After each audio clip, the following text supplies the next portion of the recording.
What up, what up, what up?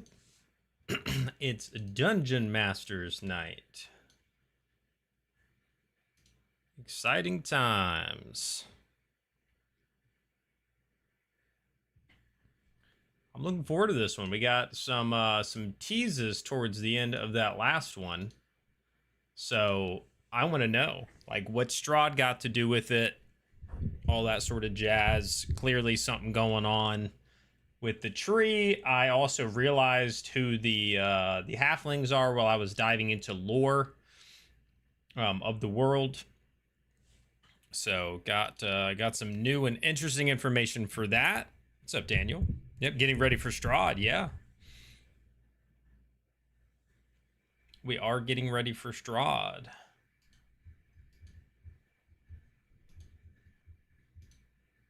Let me refresh this because I didn't see your message over here. There we go. Yo, what's up, Rubber Room? Yo, what's up, AKA? What's up, what's up, what's up?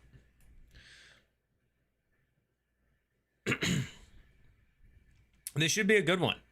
It should be a good one. I'm wondering if it's going to be a longer episode or not, depending on how this starts. I'm assuming some of you have put together maybe who or what the halflings are. Yo, what's up, Double? Bidet nerds.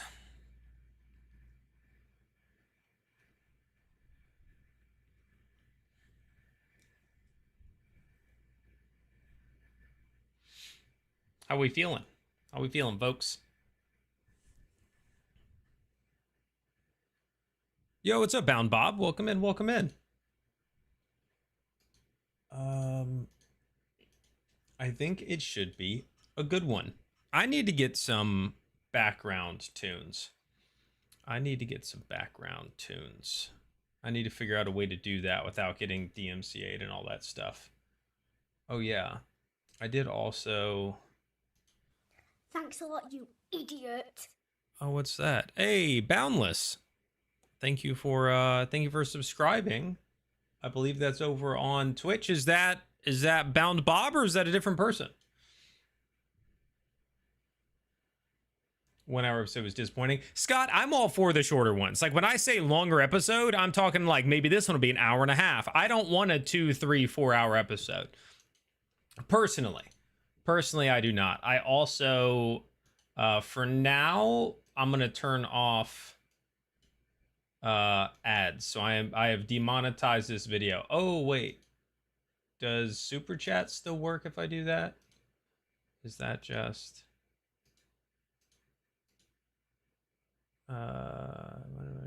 okay? Yeah. So there shouldn't be any ads through this. For now, we will see if that is something I continue. But for now, there's no ads on this. Well, thank you, Bound. I appreciate it. Yo, it's a Parody Steve. So if the BBEG get what they want, can they leave Ravenloft? As in what? Like if Strahd does, or sorry, Soth, or what? I think the Strahd play is going to be a misdirect. In what way? What way do you think it's a misdirect? Because, I mean, in this current place, Strahd would be enemies with Soth. So maybe they'll, like, team up with one of them, right? What's up, Sunken? I would like an hour and a half to 2 hour episodes. 1 hour is just too short for me. Yeah, I'm down for an hour to hour and a half, personally. Yeah, I mean, it also depends on how much they can kind of get in an episode, right? But I would like that. Anything over 2 hours, and I don't want it. I don't want it. Not for this, right? Like I have already got to do that with Critical Role. I don't want to do it for another thing.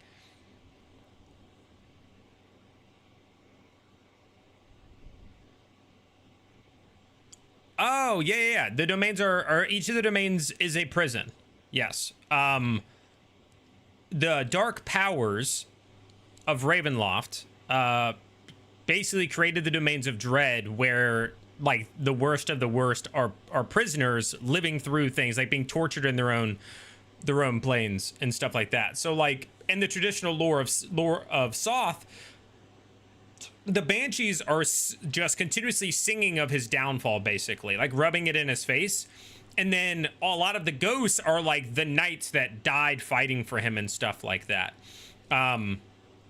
So it's a lot of him like being tortured, right? Strahd never gets the woman. You know, Soth similarly has a thing with like the women, or the elven women and stuff like that. But yeah, if they ever did somehow, I don't know. But it's also like they can't be dead.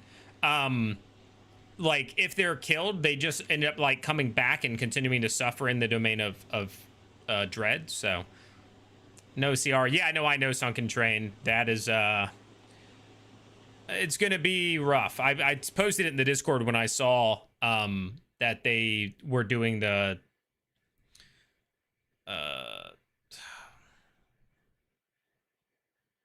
why can't I think of the name of it, man? I think my brain's going bad, guys. I think my brain's going bad.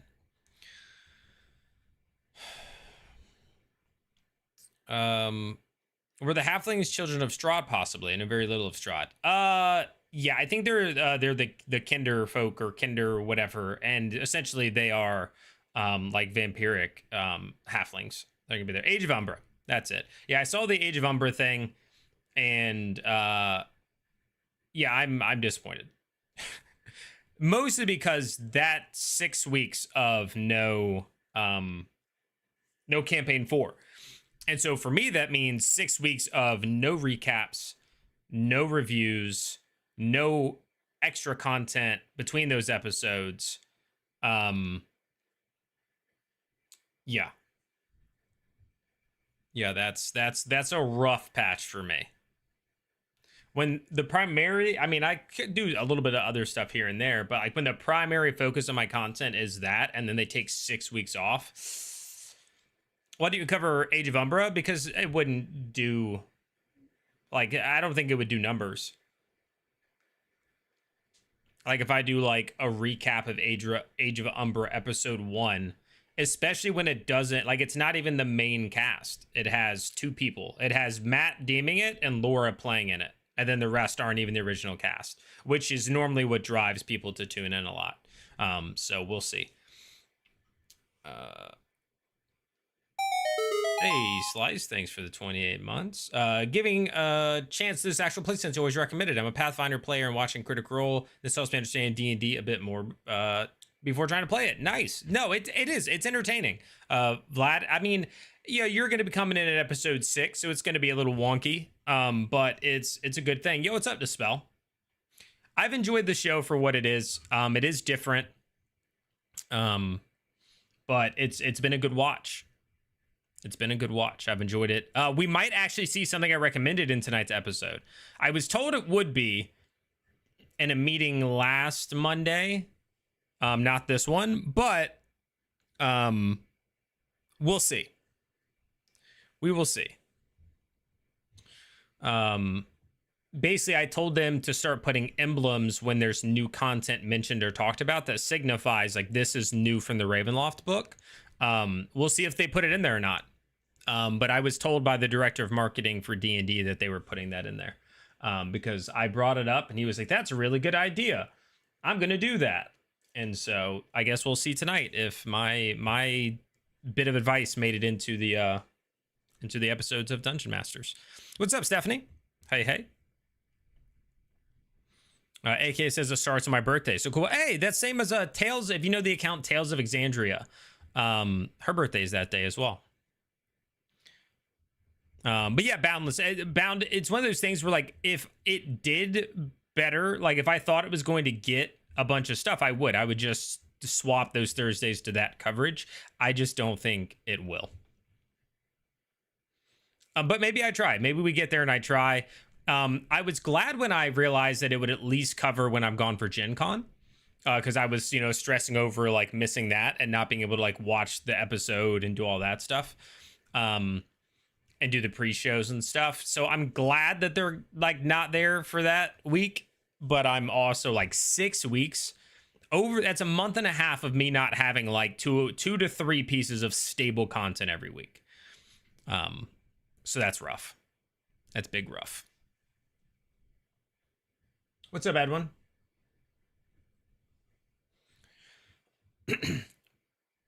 Yeah, Bound. I mean, there's always the chance, but the way I view it is, six or 500,000 people will watch every episode of Critical Role, and my videos still fall in the like 5,000 to 12,000 view range. And so if half of those people tune in for Age of Umbra, then half is also what I'm going to get potentially, and then it's like a good amount of hours for basically no payoff at all. So I don't know. We'll see what happens with it, but yeah.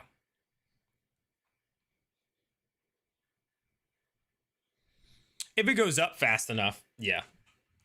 Time to start scheduling more interviews. Yeah, that is a good idea. I shared a lot of stuff with Louise today regarding basically I took a screenshot of a lot of the comments you guys said or sent on that video and showed it to him, and he liked that. But yeah, let's turn focus a little bit to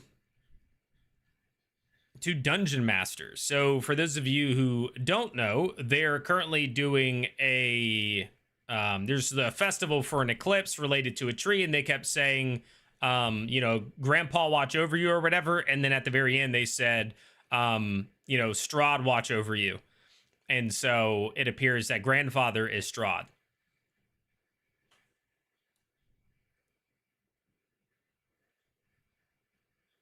Was the first season of Age of Umbra all of the main cast?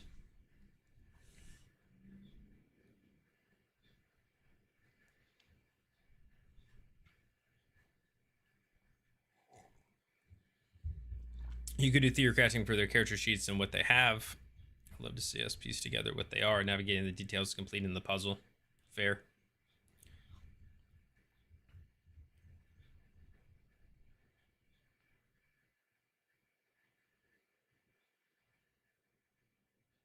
Yeah. I feel like they just continue to do things not involving the cast. Like they're going more and more and more in that direction. A lot of they started to do way more one shots that don't involve but like 1-2 members of the cast, maybe 3 if you're lucky, and then this one is basically just one. It's just Laura Bailey as a player, Matt's DMing. They continue to not do that.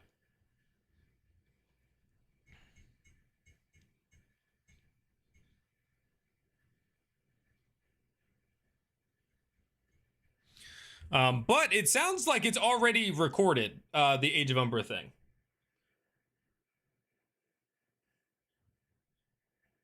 That's what it sounds like to me from what somebody, I think Zach the Bold or whatever got cast in it. And he said, like, you guys are going to want to see this. I could be wrong. It could not be recorded, but it almost felt like it already was. So. Why does YouTube never tell me you're live? I don't know, David. Turn on the notifications. Make sure you got my notifications on. I also always post in the Discord. I always add everybody and say that. So.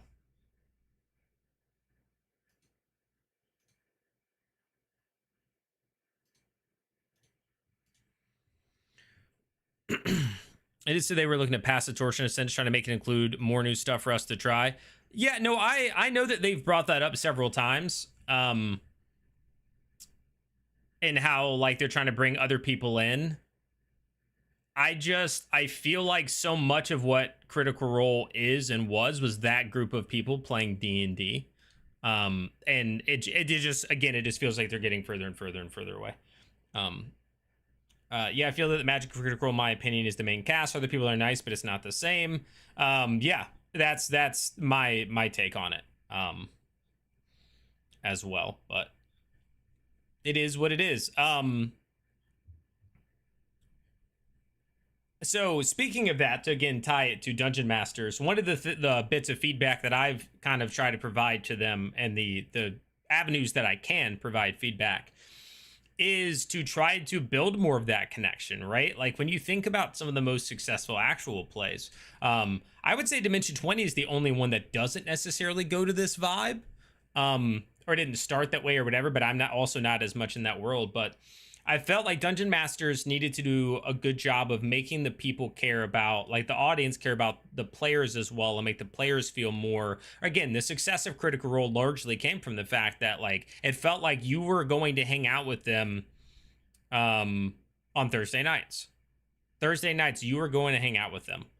And now it's like, you know, it's pre-recorded months in advance. Like they can't even, I mean, I'm not trying to, I don't want to keep making this about Critical Role. This is the Dungeon Master show. We're going to swap to that. But even during last night's tailgate, they couldn't remember the stuff from the episode that we just watched.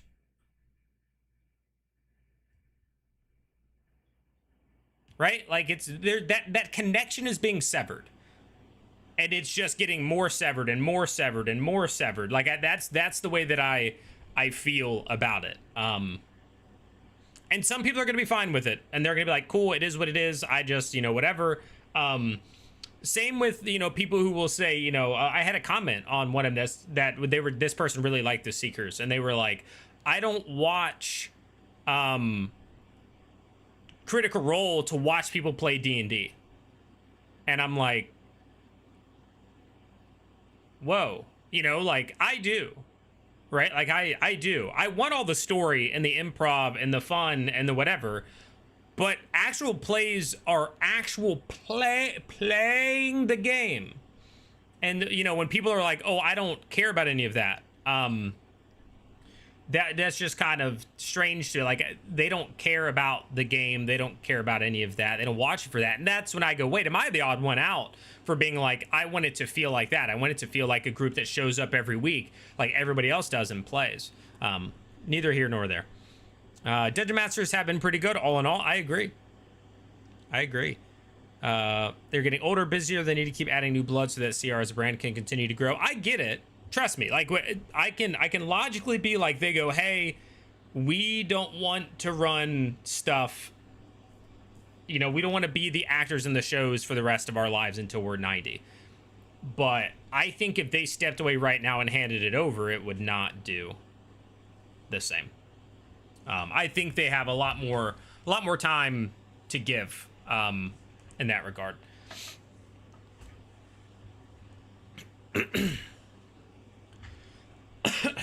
And implies the Dungeon Masters want to be more involvement with the community. So 100%, and I agree. I think that is big for Dungeon Masters. The problem is, I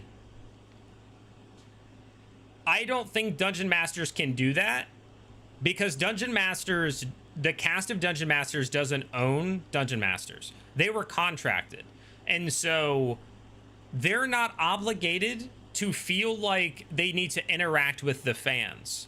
They're not obligated contractually to continue to do new stuff, right? To like show up and do an after show, do a, you know, this and that. They signed contracts to show up, do the recordings, do some tertiary stuff for social media, right? So that makes the whole building that community around the players to a degree a lot harder. And I can also understand that, like, D&D isn't necessarily looking to create people who are only interested in watching these players. Right? So I don't know, it's a tough one for them, because I think, like, if you're following the blueprints, Legends of Evantris, Critical Role, like, they're very community, or at least they started that way. Again, I think Critical Role has moved drastically from that.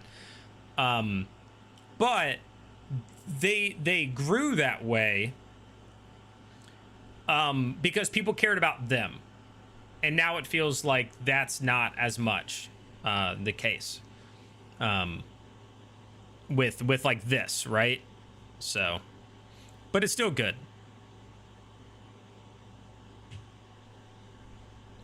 Let's see. Yeah, Bria is yeah, I think she's supposed to be going on maternity leave soonish. I think it was in the interview that she'd recently done or something. it was saying something like that. I thought was coming up. Megan on TikTok says, being new to the D&D world, it's almost like watching a TV show over watching a game. Yeah, and I get that there might be more and more people coming in that are like that. But I don't know, like that, it's like removing the essence of what it was if it starts to be created for that instead, right? Like, at least in my mind, whether it's a logical or anything like that. Talking about set in Curse of Strahd. No, it's actually set in a so Strahd is the Dark Lord of Barovia, which is one of the domains of dread in Ravenloft. Ravenloft is a setting. Within the setting, there are multiple domains of dread, and Strahd is the Dark Lord of Barovia. This one is set in the domain of dread of Sithicus, which is ruled by Lord Soth. But Strahd and him actually, like, when he first came over, he didn't have Sithicus.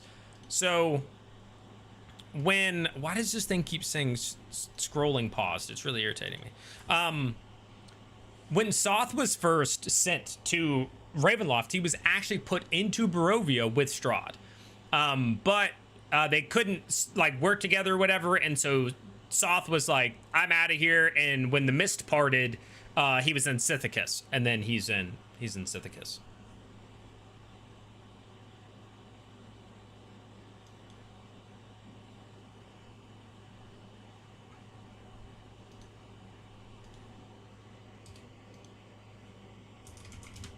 Ignore my test message. My freaking chat thing is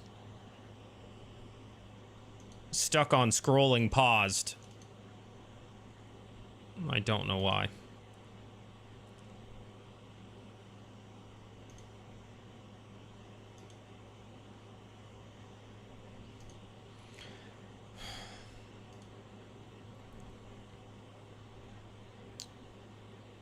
TTRPG's bringing all kinds. That's what made CR so accessible to people. It wasn't just another tabletop game.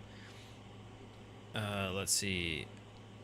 Dungeon Masters have been good thus far, but the characters are all very unlikable. Why do you say that?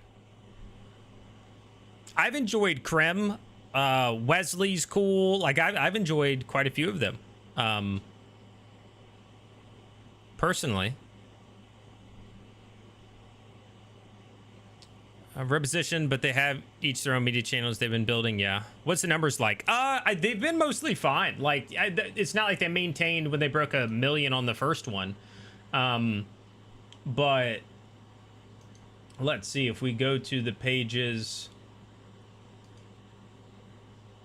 The last, so it's funny, the episode that Alex Ward joined has almost 100,000 more than the episode before it. So episode 4 had 363,000. Episode 5, which was the last one, had 445,000. So 6 days ago till now, so in 6 days it's gotten 445,000 views. It's pretty good. That's pretty good.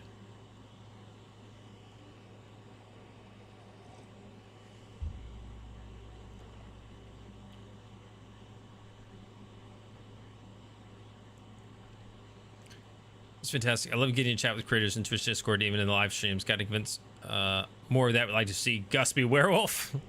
I think DM is doing well, partly because they have known people playing. I don't think it would have worked if they had all unknown folks. I agree 100%. I think it helped that they had people with their own social media following and own renown within the space. No, David, I'm not disagreeing that it's more story led, but it's always still been a D&D. Like, that has been an important part of everything. You know, Matt is still run by the rules most of the time. Like, it's where they tell their story. It's the medium through which they tell their story, but it is still.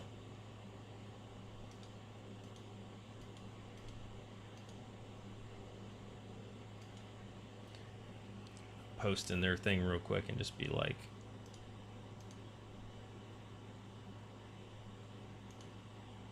I don't want to have to do that.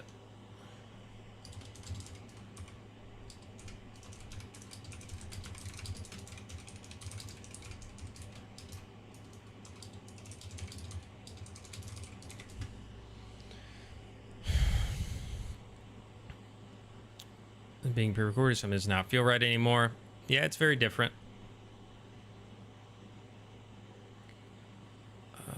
Hopefully they focus on the story in PC. I know they're trying to sell new content, but it feels forced. People will stop watching. So somebody commented this on a different video, somebody else's content, and they were like, oh, it just feels like it's like every, you know, the episodes are just marketing. They are not marketing it enough. Like in terms of like their products, I don't think Dungeon Masters is doing a good enough job at marketing that it's like Ravenloft, the books, like the horror within that's coming out. Like they're not talking about it at all. They're not referencing when like these are new things coming in the new book. They're not like, there's like nothing about it. And I'm like, I feel like that's a massive ball dropped. I think it should be mentioned or shown or something. There needs to be something. Because it's supposed to be in a way like letting people get a first look at what the books are going to be providing. And I think they should be marketing more in this. They're not at all. Mr. Jaws on TikTok says, I just started my own first campaign as a DM on the 16th. Went really well and party's eager for the next session. That's awesome, Mr. Jaws. That's really all you can really hope for, is for everybody to be excited to play again.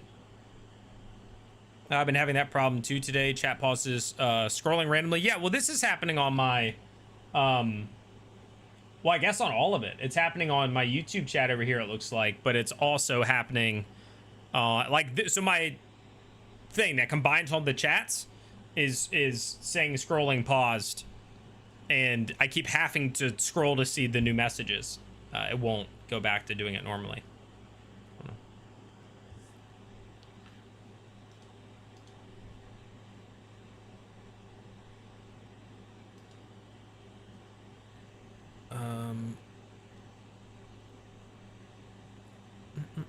Yeah, the lack of after or player interactive content is definitely on Wizards of the Coast. Jasmine, for example, has done a few come hang out with me on Twitch, so the time and opportunity is there. Yeah, I've tried to tune into, but when I tuned in, they weren't like come hang out with me.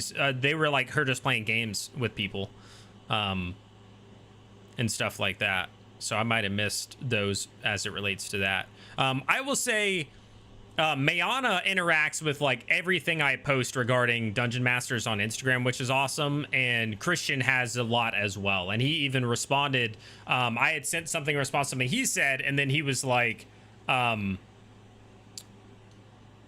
we'll stop by one of your watch parties. Now, again, I hope that he'll tell me one of these times, like when they're going to do it, if they're going to do it, because I want to be able to market that some, because I don't know, I will be disappointed if like they show up and, you know, there's only 30 people, right?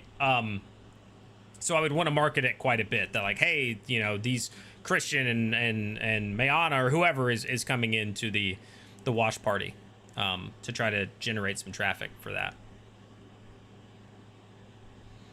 Parody Steve says, good idea, job putting out the lore videos and Salt and Sithicus. Yeah, I wanted to put some of that supporting content out there,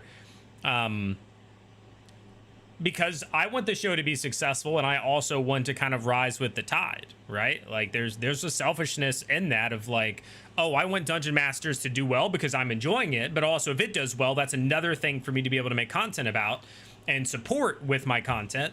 And so I was like, okay, if people don't know who Lord Soth is, here's a little background. If people don't know what Ravenloft is, here's a little background. It was supposed to be, you know, shared and stuff by the official D&D accounts, and nobody has done that at all. So that's a little disappointing, but. Vlad says, the setting of the world in Dungeon Masters seems absolutely crazy. Thanks for explaining. Senior short about it, but hadn't made a connection until now. Yeah, so the short was Ravenloft at large. I need to do one now that's just about Sithicus, which is the place they're in.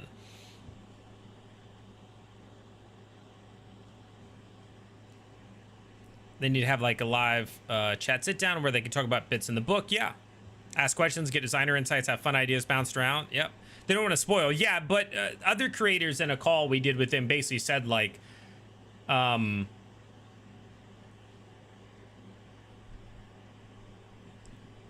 they do typically, D&D does typically play things very close to the chest.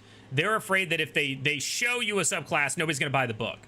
I don't think that to be true. Other people said they don't think it to be true. Like if you show somebody a cool thing and they want to play it, they're going to go buy the book because they want to play that thing. Does that mean you just put it all out online for free? Absolutely not. But showing like this one subclass, this one feat, that one spell out of, 15 spells or 20 feats, when it pops up in the game, get people interested and want to buy it because they want that feat or they want that book, and stuff like that, I think is important. So I think that stuff should be tied in when it comes to that for Dungeon Masters.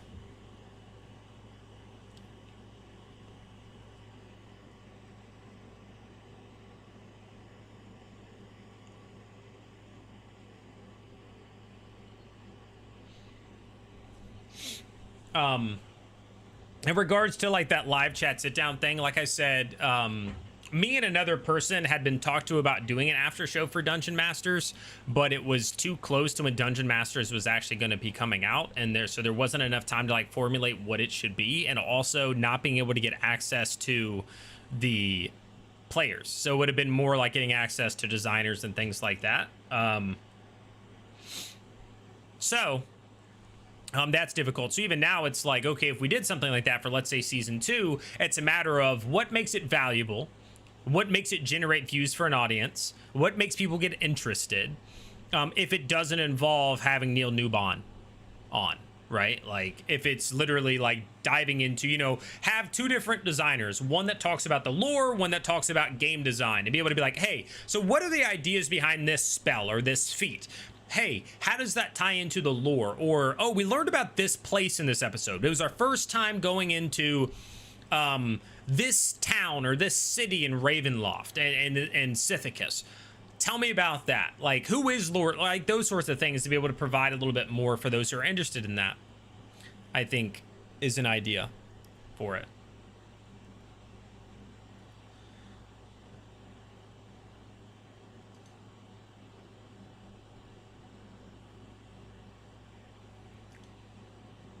This might turn off my chat and then hopefully cut it back on, so bear with me a second. I'm hoping that that's going to... I turned off the YouTube thing on my end and then turned it back on. Everything's fine, though. Yeah. Maybe suggest they have a quick overlay on the dice rolling intro, like a bunch of bats carrying a sign with the Ravenloft logo and the Season of Horror tagline before they filter. Yeah, there's all sorts of things I think they could do.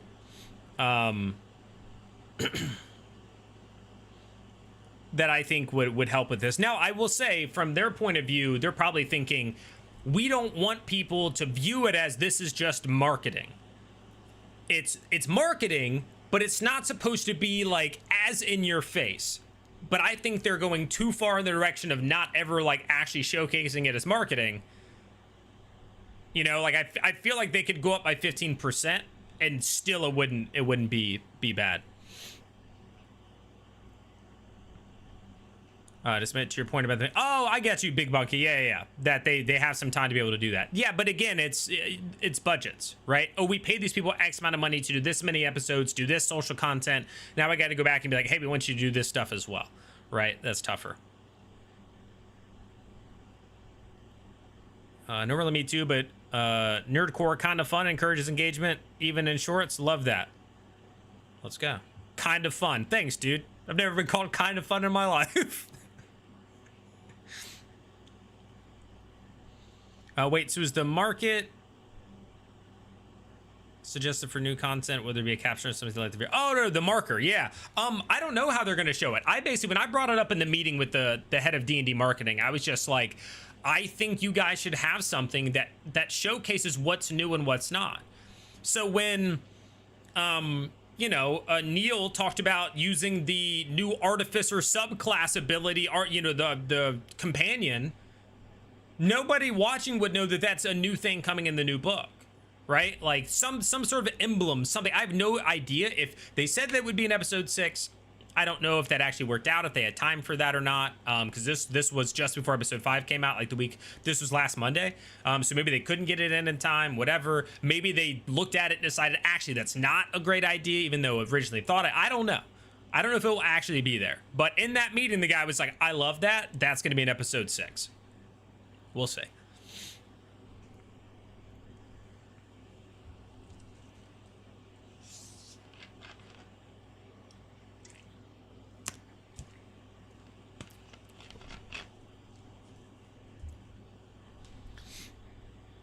Yo, it's Abastri. Yeah, Vlad, I mean, is that official supported? Like, when you say officially supported, because it's like on a fan-made site. Because I mean, there's the same things. There's like D&D 5e tools. There's a bunch of places where you can get that stuff as well. But it's not like D&D wants you to go do that, right? They want you to support the people who made that product, and of course the corporate overlords. That's like in movies when you drink a Pepsi. Yeah, I mean, so the way that I said it was, I think it should be okay to reveal more of your book. Stop being afraid to reveal a page in your book thinking that like, oh, people will screenshot it and they won't buy it. That's not real. That's like, yes, people are going to do that, but it's not going to be the amount that's going to like change any sort of numbers by any meaningful way. So what you do is when he says, oh, I'm using this new thing, Pain Play, thanks for subscribing. When I'm using this new spell, this new ability, put the literal page on the screen. Let us look at it. Let us see the text. Let us read the feat that is being used as a way to drive people towards the book. I think that's good. I think that's good.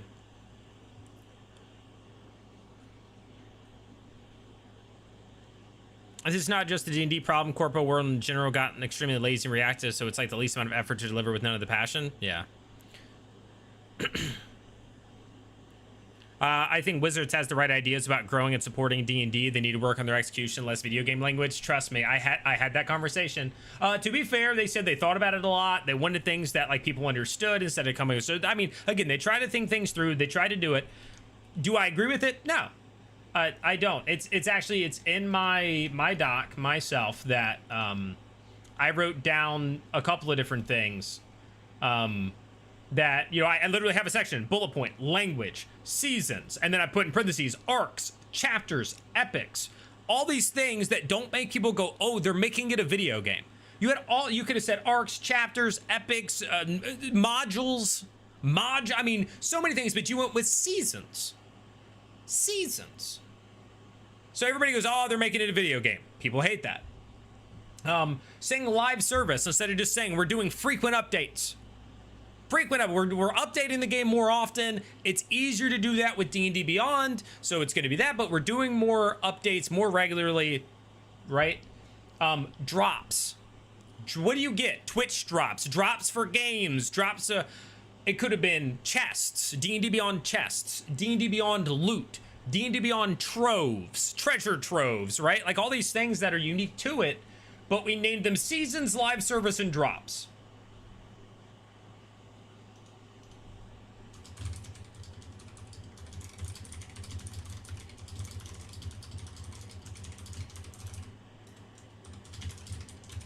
So trust me, I've brought those things up. But again, you know, they have their own people doing their own things and coming up with all that stuff.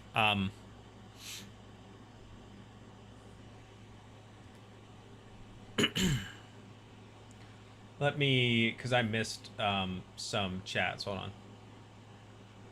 on. Pretty cool. You're talking to the D&D marketing people. Yeah, I mean, I talked to the head of community and the marketing and right, like I'm trying to be very like open, right? I'm trying to be very like, hey, I want to help because I love D&D and also because I want to ride that wave. Like I'm not going to be like, oh, I'm just doing it for the love of the game. It is the love of the game. And also the more successful you are, the more successful I am. So like there's a general one, there's passion. I'm a passionate person. There's a genuine passion coming from me that wants to help. I'm not always right? Again, they explained. I was told the reason they came to these namings and stuff, and they could be 100% right based on data. In my heart, I don't believe that, but it's like they can feel that way. I can be wrong about these things. If not told, a marker is a good idea as long as it's, yeah, well, I brought that up. Like maybe there's like a legend, you know, for like a map, like a key that can be shown. Timing by my calculation, season 1 of Dungeon Masters Critical Role will be going on hiatus right near the start of July. Yeah. When we were young and now that we are older and have a little bit more time on our hands, we're getting back into it. Totally fair, Stephanie. Give them a taste. Do the whole first bit is free, then they come buy more. Yeah.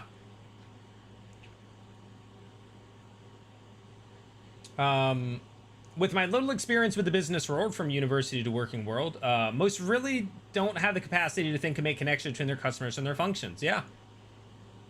No, Warlock was not canceled. AK, I posted a short on this. Warlock wasn't canceled. It was a different game that was canceled. They had 2 games lined up. One had really started. It was at like early stages. Like basically they were just pitching ideas, and the idea they went to D&D with,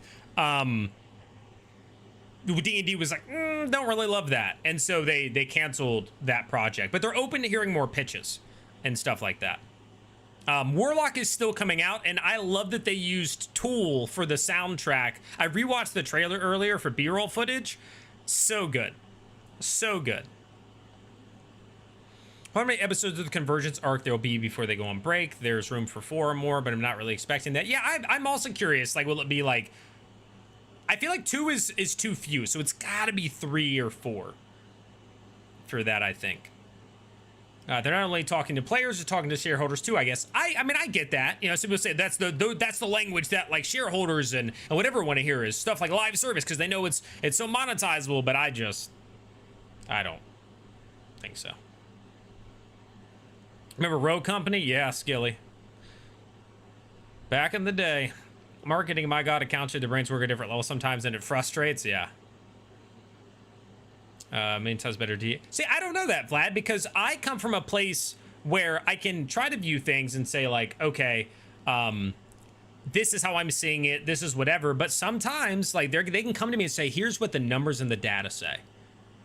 And so sometimes what we think in our minds isn't what is like in the real world. So maybe I would, maybe I wouldn't. You know, I'm not going to say anything like that. I'd love the opportunity to at least try. Right? The same problem with keeping elements secret and not sharing why they're strict their decisions. Like, it is legal issues, is it a budget, is it a caution of a risk, are they making bad quarterly predictions? I have no idea. I mean, there's a lot of these things that relate to all things when you're a big corporation.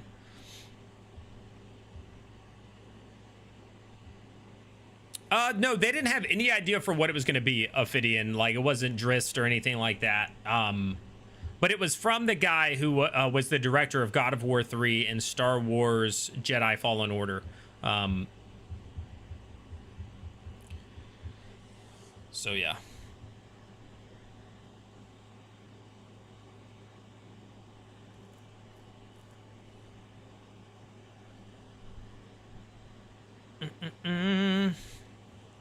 So yeah, either way, we're already about time for the show to start. So we'll probably swap over. I did change my layout for this, for those of you who don't know. Well, really, it's the same layout. I just changed the design around it. Hopefully it's still solid for everybody, but we are almost at showtime. Episode 6. So I'll go ahead and load this up.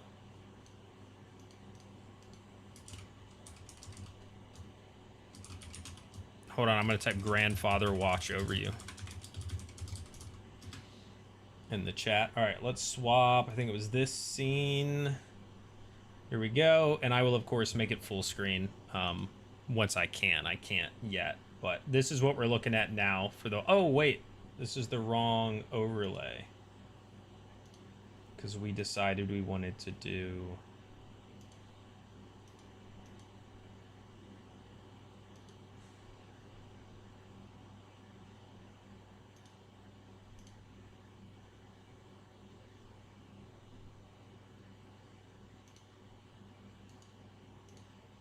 This one. Yeah, we're doing this scene right here. Yo, what's up, Wog?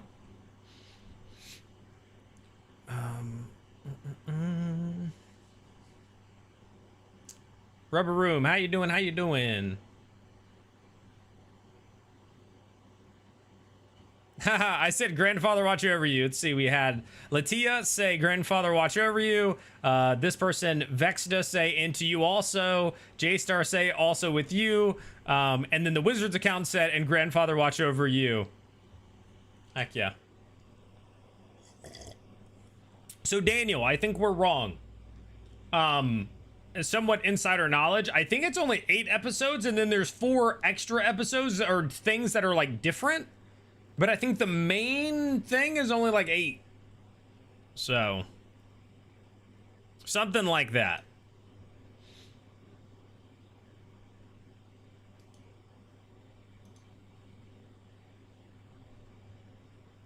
But here we go, the official Nerdcore watch party.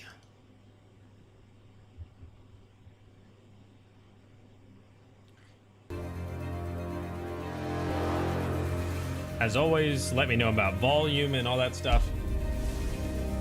I think so, Daniel. I think so. I'm pretty sure that's what has been said. But again, wouldn't bet everything in the world on it, but I'd bet a bit. I'm pretty sure that's how that's going.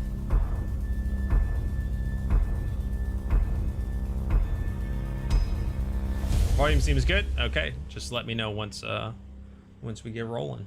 We're watching. Previously on Dungeon Masters. You hear a cage creak, and your heart sinks as you realize Lavendria is now suspended in the chasm, Lavender. slowly being descended into the fetid ichor that feeds Soth's garden. My release is on the table. What do you want? To find the other 2 banshees? Yes. Know their location? Yes! Eloine, can we trust her? Truly? No. The last thing you see is a spectral, shadowy version of yourself facing off against your brother and his displacer beast. I'm so smart. The village almost gleams with a warmth.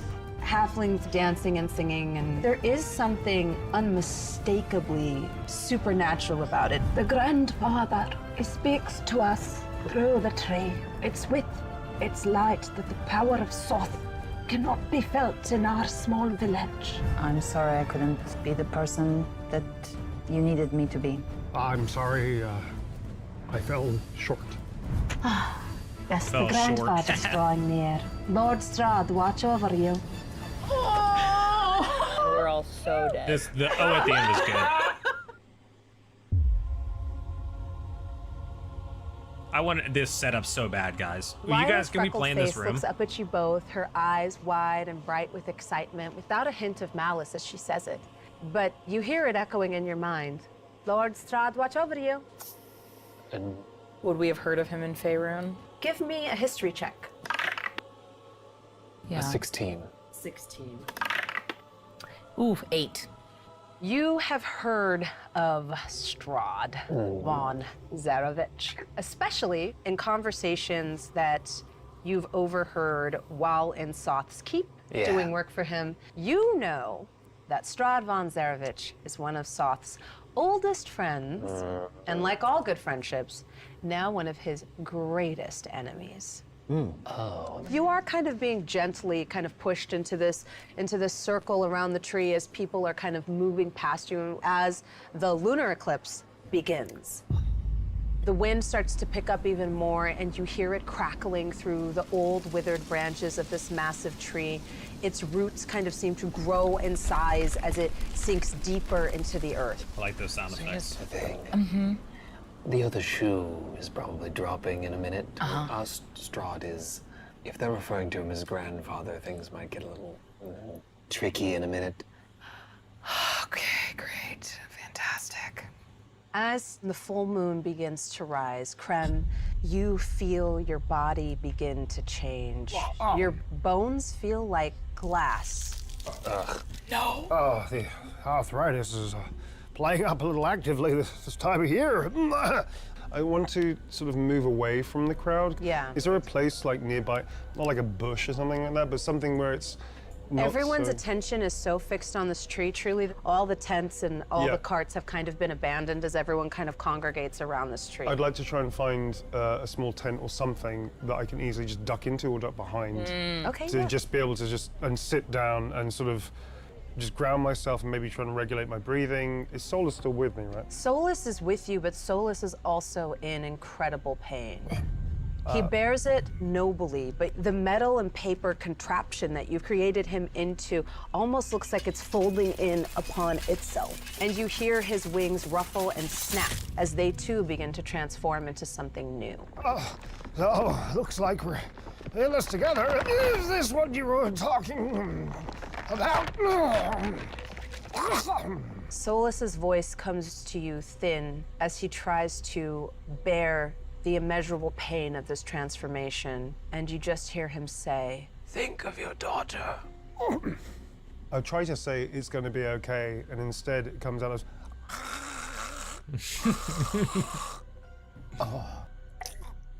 You all would notice this, but you instead are transfixed by another strange sight.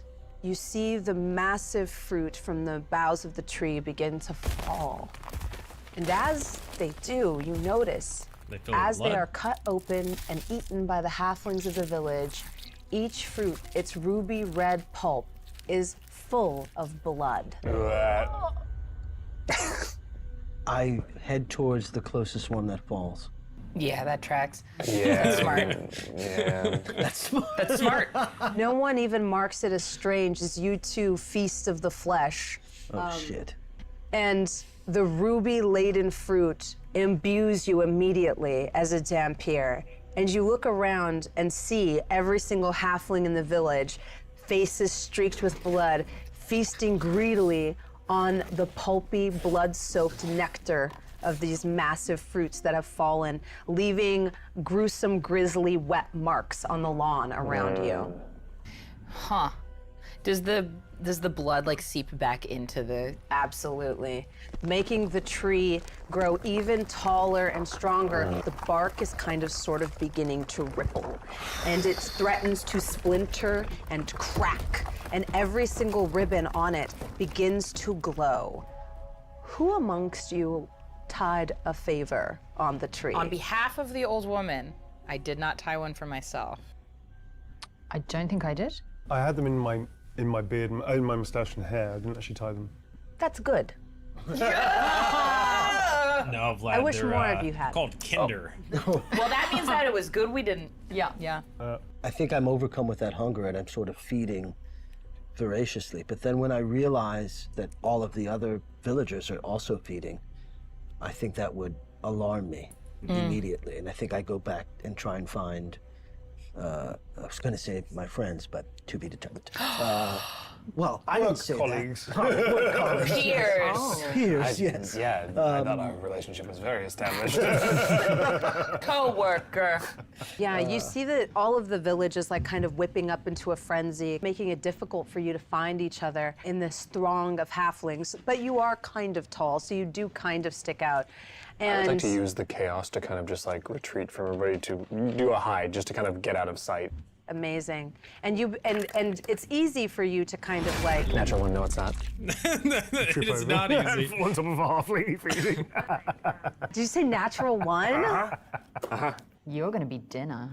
That's awesome. Yeah. That's, As you begin to retreat, you kind of bump into another halfling, her face stained and dripping with the crimson pulp and juice from this fruit. It is a stark contrast to her crystal blue eyes. And she says, "Won't you partake of the feast?"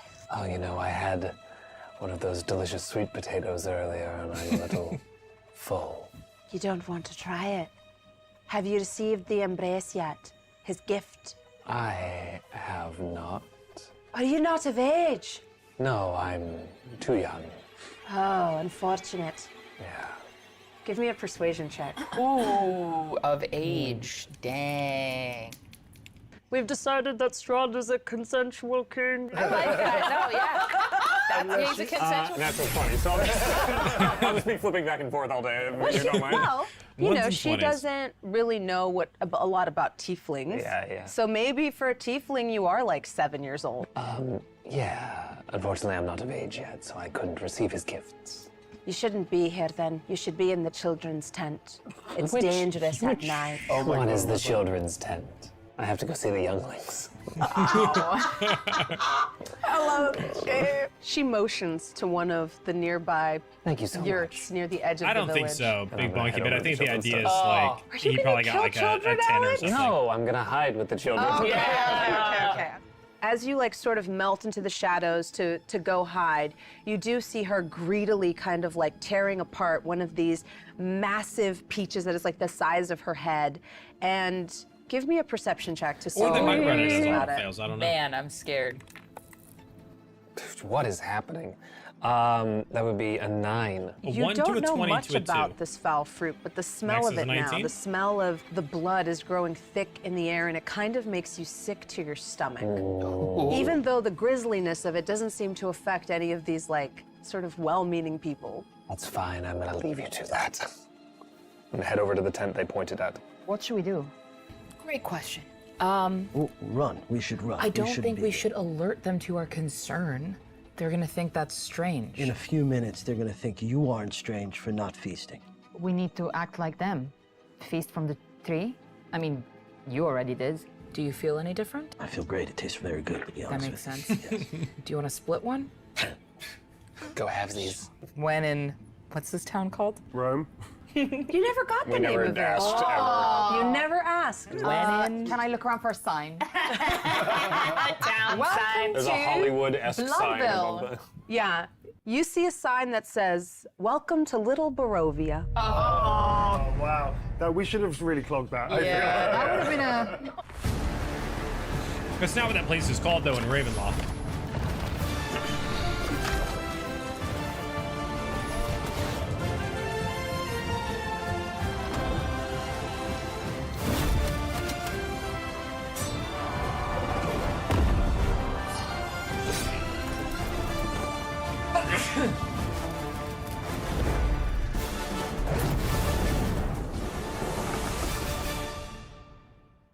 Okay, yeah, Let's split, down it. Yeah, Down it. split the fruit. I believe split the this fruit, is split the fruit. Kinderland. Kinderland. Oh, I like it. Both of you give me a Constitution saving throw. yeah, we'll see. We'll see if we like it. It's throw up Does it time. in fact taste like normal blood? Yeah. We got a natural one. Oh no. Thank you. On fire with these. Whew, I got a 13. First episode. Fuck, dude. Yeah, Come on, traditionally, guys. I would like to enjoy the ones taste are of only the auto ramen fails on just attacks. Absolutely. Traditionally, by the rules. It's another day. It's a lot of days. It's a lot of dice. Wow. Wow. Sounded like D4s, 13 though. points of necrotic Yeah. damage to you. Okay. As you drink of this blood. As you bite into it, Wesley, this goes against everything that your faith and your belief system puts value in. You are feeding of death, and in some ways mimicking the actions of the undead. And as the fluid sort of like fills your mouth and you swallow, it is as though your own immune system fights against it, kind of searing up your esophagus as it does so. So 13 points of damage there. For you, you're so excited. I love it. What's gonna happen? Huh? Exciting. What's gonna happen?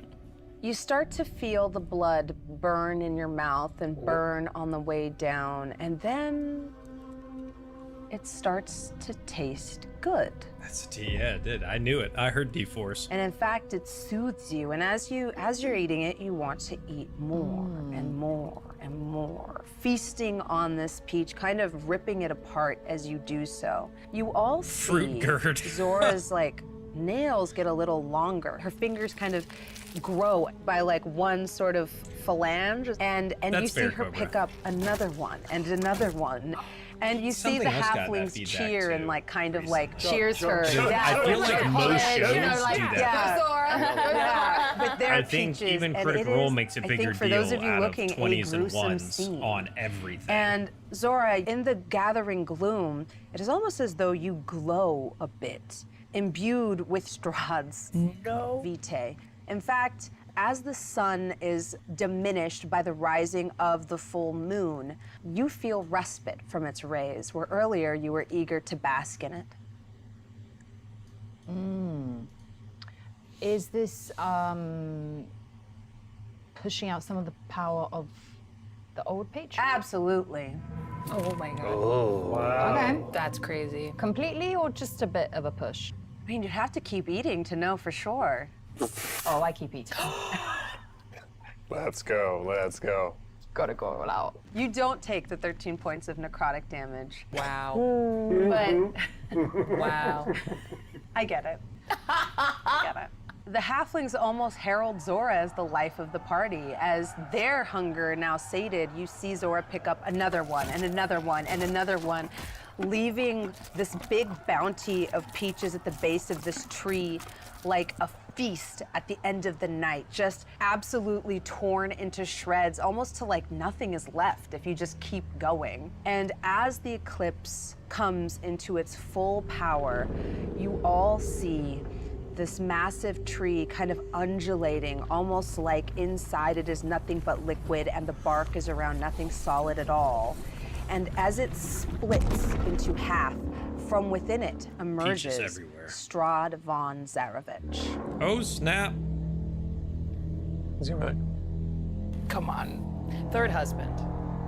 I think I want to tell her that she's had enough, but realize that's not my place, and then think, where is her husband? And I want to try and find Professor Lecreme, because this is not good. Behind the tent. Oh my God. Krem, your bones elongate. You are in full agony as your flesh begins to melt down into the thin, hollow bones of a raven. And painfully, one by one, the feathers begin to emerge. You feel the bones in your face crack and then kind of reform and grow into a massive beak. On your shoulder, Solus begins to kind of implode into himself, and as you stand up, several feet taller, fully formed into a rare raven, around your neck, Solus becomes a symbol, a talisman that rests around your neck, shining and gleaming silver in the night. He's trying not to scream at every bone break, at every elongation, every sort of his eyes are sort of like numbing over and coming back out and seeing the world in a completely unique way. And at some point, he just loses control. He sort of screams out, he starts smashing the ground. You hear the children in the tent like scream and cry and hold each other. There's a lantern at the outside of the tent that you see an outline of this gruesome transformation. Oh, yeah. And you hear the Raise children your crying werewolf. and holding each other. And you hear one of them say, "Don't cry, Robbie. He's going to come and he's going to protect us." I'm gonna slip around the back and try and peek around the back of the tent to see what this commotion is. You see a raven. A humanoid raven. All right. I sort of, how much in control? I've never played a were creature. in Danielle, thanks for the D&D. Yeah. How much control do I have? This is the whole new thing. Typically you have none. Right, okay. So Krem is experiencing somebody else controlling him, but he's aware of it? I'm not sure how this works. It's more, you always felt like an outsider since you've come to Ravenloft, and especially Sithicus, but right now, it looks like home. Your Okay. newly attuned eyes can see through the mists with ease. You know the safe paths, and in fact, whatever creatures lie beyond the bounds of Sithicus, you don't think they could hold you here. You feel as though you could traverse the length and breadth of this continent and even move within and without it. And as the silver of your talisman shines, from it you get comfort. You see a compass on it, as well as the spread at like sort of wreathed in the wings of a raven. And you feel in some ways you have a higher purpose now, something that not only wards you, but that you're responsible to. And when you have that higher calling, fear goes to the wayside. This may be something only you've experienced before. Well, it's like a road to Damascus kind of thing. You don't fear death. It doesn't have control over you anymore. And I was never told that this was a condition that they possess, so I have no idea this is you. Yeah. I just lean over to see the raven and go, oh. And dip back around and go into the tent with the kids. Despite his body and all his possessions and stuff being sort of transmogrified and sort of changed into this thing, is it too weird to have his pince nez still sort of embedded in the beak? No, I think so, yeah, It's that's the only awesome. thing that's remaining of him. These two little pince nez at the end of his beak that's just embedded into the actual Like they bone of formed it. around They it, formed yeah. around it. Okay, over the top table. As a player, how much free will do I have in playing him? Yeah, so this is sort of a homebrew situation Mm-hmm. I'm going to do because with dark gifts you can kind of get a little bit creative. For you, this is almost like a druid form. When you lose your full amount of 54 hit points in your were-raven form, you will revert back to a gnome. Understood. While you're in this form, you have an AC of 12 and you have access to a beak attack as well as a scratch attack, and you can still use your weapons as normal. Oh, okay. You can also shapeshift fully into a raven and take flight. And ravens can go back and forth out of this place. They can traverse the mists, Okay. to leave this continent. And we'll get into more of that later. As far as maintaining sort of your own free will, now that you sort of have this higher calling, occasionally we'll just have to roll on a table to see whether or not your actions are your own Cool. or whether you're called to do something Not a else problem. in that moment. You say hit points of 54. Yeah. Wow. I think there's sort of, even though he's changed and he sees the world in a different way, there's still obviously the essence of him. He's still the curiosity, the scientific curiosity of it. So I think he sort of like looks at his arms, which are sort of, I guess, feathered, but arms, but wings at the same time. Yes, so there's two forms of a were-raven. One Yeah. is like a sort of humanoid form in which you can use weapons, and Yeah. you kind of, the best way to describe it is if you're familiar with the kenku, Yeah. it kind of looks similar to that. Got it. And then the other form is just a big-ass raven. big-ass You can raven. be small or medium, it's up to you. So how much taller would he be than he normally is? Right now he's pretty damn tall. Whoa. Yeah. So is that large? Or is, no, it's not large. No. It's It would humanoid, still be medium, yeah. Okay, medium. But for you it's large because you're a little itty bitty gnome. Yeah. Crazy. Finally reached the olives. Yeah, okay, so I think following the logic of the character, like he's finding this new form, he's fascinated by, he's not horrified, as you said, he's quite calming and he's found this new purpose. I think also he's now fascinated with what he can do. So I think he sort of like takes a few sort of swipes in the air and just sort of like bites into the air, just sort of snapping. And then I think he just starts thinking about flying. And he starts taking a few steps forward, which then quickly turns into like a lumbering jog just to try and find his balance. And then he just gets faster and faster and faster and faster. I'd like to like leap in the air and then turn into a raven and start flying, to experience flight. Yeah. Because that's the antithesis of being a small gnome, is literally flying and being free. So I think that's the I'm looking through the dark you gift take feeds, and flight I don't see and anything. feel the for warm were-raven. night air kind of rush over you. The moon feels closer than ever to you right now. And below you, you see how small and insignificant your problems are in the grand scheme of things.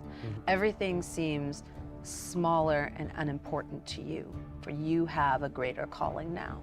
I think also this is the first time, maybe ever, he has a singular thought in his head that isn't intruded by thousands of other thoughts. And for the first time ever, there is a deep sense of calm and peace, and also contentment. I open the tent door. Hello, fellow children. Scared. You see like a bunch of little halflings kind of shivering, and at first when Hello, you open fellow the tent, they're all like, ah! Because this horrible thing happened right outside. It's fine. Give me a persuasion check. Oh man, 19. 1. What? No, that's a 7. The 1 and the 7 are very They're similar. very similar. That's a 7. That's a 7. So that would be 9. 9. As you say, it's fine, and with this big scar across your face. And what does Liv look like right now? The eye is still irritated and is still tearing. It has a big scar running the side of from the corner of their mouth to about their ear. Has fanged teeth and like a split tongue, and these kind of swimming black and purple eyes with these long kind of horns that trail from the sort of pale gray to black at the tips that are going back. is, for all intents and purposes, a demon, and just walks in and is like, it's fine. They all scream, ah! Ah, demon! Monster! Strahd, take you! I just go, well, we're gonna share space for a little while. You still sit with them? Yeah! Hiding. You see them all press against the edges of the tent. And then it just- Some of them crying and shaking. Just sort of sits and like kneels down and just sits in the middle of the tent. And I'm just, sorry, and this is the funniest shit ever. sits there and it doesn't matter to the validity that they're scared. It just goes, I don't want to deal with that. Not getting paid enough to deal with that. I'm not gonna be eaten by Strahd. Just sits in the tent. This is all taken a couple of minutes, right? Yeah, yeah. Right. So I've made a sort of cursory look for Professor. I can't find him, and I have to handle this situation, I think. So I go up to Zora and I grab her by the arm and I say, I think you've had enough. And I think I'm Keep looking going. so through you. Like, I am not here at all. Zora, Eloine? Wesley, we have to get her out of here. I agree. I don't think she wants to go. Where's the professor? I don't know. Where's Lividity? I don't know. Okay, I'm gonna make a judgment call and I'm going to find somewhere we can hide while this is happening, because I also see a person emerge from this tree. I don't know who it is, but You hear the splinter kind of crack as the trunk of this great tree kind of ripples, almost like a waterbed is the best way to describe it. Oh, man. And bursting forth from within the boughs, you see a constellation begin to emerge and take the form of an impossibly handsome man. Thousands of stars form the outline of a handsome face. And then, as though connecting each of these small dots of light, you see a thin blue apparition kind of begin to form. A long billowing cloak, holding aloft a bright light in one hand and a goblet in the other. Where I sit in the tent, I want to be able to still like look out the slit in the tent just to kind of like keep an Yeah. eye on what's happening. Yeah. That's so funny. His voice echoes, amplified almost by the stillness and darkness and the eclipse. As he says, "The veil grows thin, and so our worlds begin to melt into one another. My children." And you see all of them kind of like go, "Grandfather, grandfather, grandfather." Their tiny little halfling hands I'm sorry to hear rise that, up to the Eric. skies, covered in blood, as you see the blood kind of streaming down their faces onto their merrymaking clothes. The Vidity in the tent is sitting there and is kneeling, waiting for the banshee to appear whenever it does. Oh, that's good. And I would like to be slowly making a beeline to Lord Strahd. I'm gonna try and stop her. I'll go with Eloine. I'm going to physically try and stop her. As he's speaking, Yeah. whatever. Oh, but you've I'm got like the in completely banshee like under a your trance dress. or like Yeah. something. Blood is like trickling down like into like down my neck. And like why did you put the banshee in your dress? oh, Contessa's still in my dress. I think you stumbling forward is probably a bit unexpected. Right, yeah. Both of you try to stop her. Each of you give me probably a perception roll to see if you even notice that she's like, that's her intent or that's what she's about to do. Okay, okay. In terms of strength, I think if you get hands on her, it'll probably be very difficult for you to break free. You're not the most acrobatic creature. That's true. It's a 22. 22. 11. Okay, so you kind of are distracted by the scene kind of unfolding rapidly in front of you, seeing this like constellation of Strahd sort of form this apparition, and realizing that somehow he has established a link, at least during the eclipse, between his domain and this domain of dread. You sort of focused on Zora, notice her kind of begin to stumble forward towards Strahd. You can grab her at this point, and if you want to fight against it, you absolutely can do an opposed roll for that. I think I'm more curious now where she's headed, I guess. So I'm just going to Little bitch. fall back and I'm going to just follow her and see where she goes. For you, this is the most attractive man you've ever seen in your life. And you've had You two feel husbands. compelled to do what he says. I feel like it's an invisible chain just like pulling me forward, and it's kind of not against my will, but I can't fight it. I want to go up to him. As you hear the sort of pleas of the halflings around you, and you keep kind of stumbling forward to this figure, kind of floating above the massive boughs of this tree, he says, "It is not your love I want. It is your devotion." And you see all the halflings kind of prostrate themselves before him. And he says, "It is by my mercy and my mercy alone you are spared the torment of Lord Soth. Even in his domain, he cannot exercise power over me, his greatest enemy. Do not fool yourselves into believing that your merrymaking and your paltry little lives bring me any joy." And then you see him grin. "But I know it vexes Soth, and for this reason, I let you feast and partake of my gifts. What offerings have you brought me this night? For it is by my light that your pathetic little village is kept safe." And as you stumble forward, you notice now on his belt a lantern containing a small, glowing, flitting light. He's corporeal? He's like a ethereal entity, almost like a ghost or an apparition. But the Almost lantern is as real? Huh? The lantern is real? The lantern is real, yes. The ethereal shape of it, I should say, is carrying a real lantern. Okay, so the lantern is here, he is not. Gotcha. Okay, great. How high up is this image? This is a tall tree, so it's probably about 60 feet up. Well, how do we fucking communicate with you? I feel like, what did he say? What are you offering to me? Yeah, the offerings for the night. I feel like I'm gonna go up straight up to the tree, the illumination, whatever it is, and just fall to my knees and say, "I offer myself." This is Zora, but it's not Zora. You know, this is not her. This is something. You gain an inspiration. We're gonna say this one. She's in the heat of the moment. I love this. This is very, very cool. What's inspiration? She wants to know. You gain advantage on any die you roll. You can also give it to someone else, but funnily enough, you can't do that when Strahd's around. Funnily enough, I wouldn't give it to anyone else. Hey! You've feasted of a lot of his blood. We're gonna say that this is an influencing, like a sort of, you're trying to influence an NPC action. Go ahead and give me a persuasion check. Have a +5 to persuasion. 9. 9 + 5. 14. You can use that if you want. Yeah, you want to use it right now? You can immediately use it. Normally you have to use it before you make the roll, but if you want to, you can. Yeah, I do want to use it. Yes. What's that, a 14? And then if this is high, we take this one. Yeah. Okay. It's 5. It's a 5. 14. Okay, a 14. The same?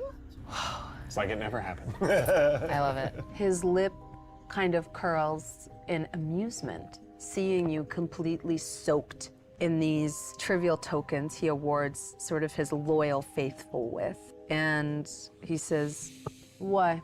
What is so remarkable about you?" I have a power, perhaps even greater than your own. Oh. I love it. He laughs. Surely you're not standing there like that, though, right? I mean, Wesley's not standing there like that. No. Mayana is riveted. Wesley's concerned. Right, I'm concerned. Eloise is concerned. What are you doing? Zora, where the fuck is the professor? He's in the sky. He's like, He's in the sky. He's having a great time. He's forgotten we have a daughter. He's forgotten he has a wife. Yeah. Give me a wisdom saving throw. Okay, I got a +1 to this. Wow. It's a 2. -2. It's a 2 + 1 - 2, yeah. Yeah. He commands you to come forward. Come close so that I may take a look at you. You shouldn't do this. And even though you kind of fight against it, he kind of whips you up through the air. What? As you stand before him like a marionette suspended in the cold night air. Midlife Raven His crisis. malicious eyes gaze forgotten into everything. yours and says, "Whatever little power your fetid blood imparts you with pales in comparison to what I can do." I'm gonna start running up the tree. So when you lift in the air, it literally shoots out of the tent and starts running forward. Everyone roll for initiative. Yes. Oh, and let's switch to the battle map. The bat map. Ooh, bat map. It's an 8. Don't like my, this dice. Yeah, no, keep an 8, yeah. Do I get a +2 initiative on Raven? Yes. Yeah. Okay, so that is going to be +2. That's going to be +5. Fantastic. Ooh. And that is a 13 + 5 for an 18. Okay. So anybody above a 15? Yeah, natural 20. Natural. See, I think that was supposed to be that his initiative becomes 2, 12. not adds 2. I got an 8. 8. 4. Cleric should go last, right? Because he's Yeah, that 1, feels- he's fully Yeah. in Raven Let's form. get our minis where they need Yeah. to go, So kind you of should around. probably the be tree? in. Yeah, looks that's like the tree. tree. I spent most of the last couple of minutes really enjoying flying, sort of circling above.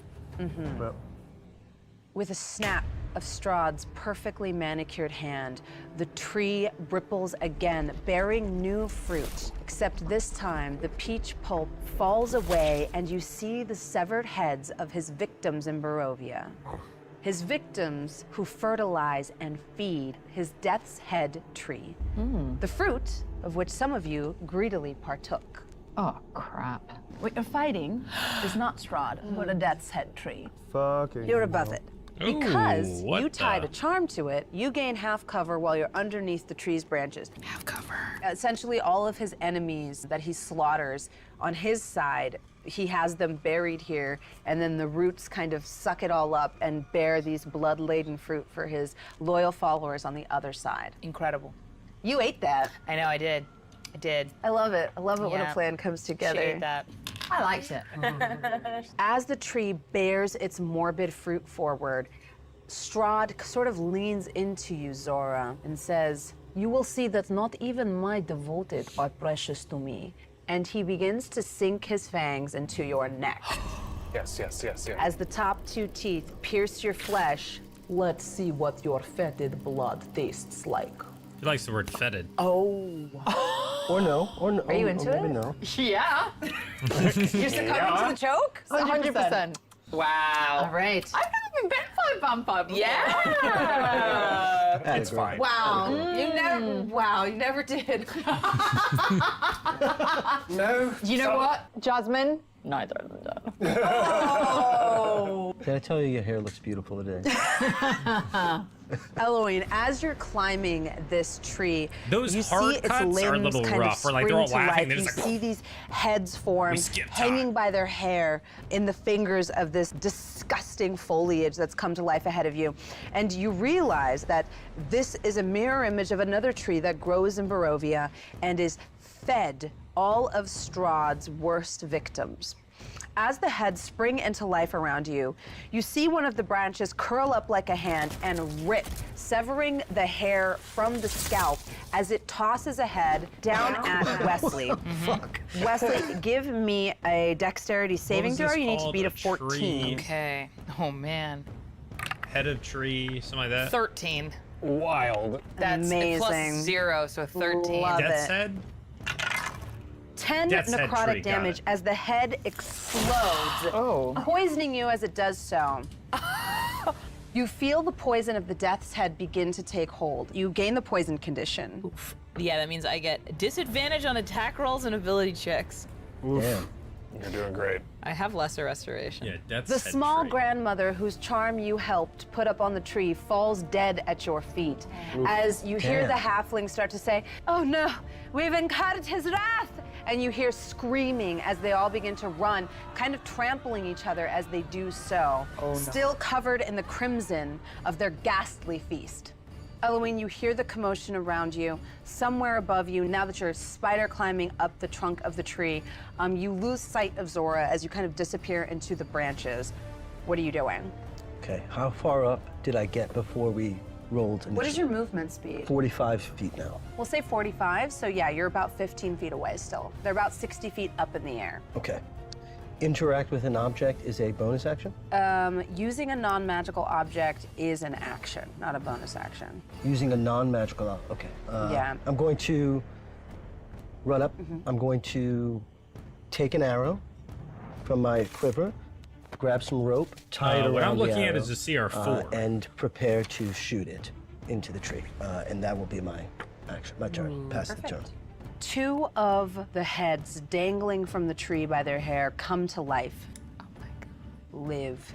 As you emerge from the Death's tent, head you see tree. the severed head of a Nothic. Its one green eye kind of CR4. blinking at you deadly.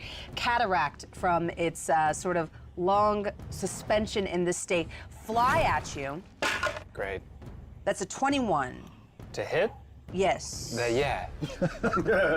Yeah, you got me. You take 5 piercing damage and an additional 1 psychic damage, and you have the frightened condition until the start of this head's next turn. Great. If you don't mind moving it forward too. Oh, God. The severed head of a Medusa kind of comes to life in the branches near you, and cackling gleefully bites you, or will attempt to.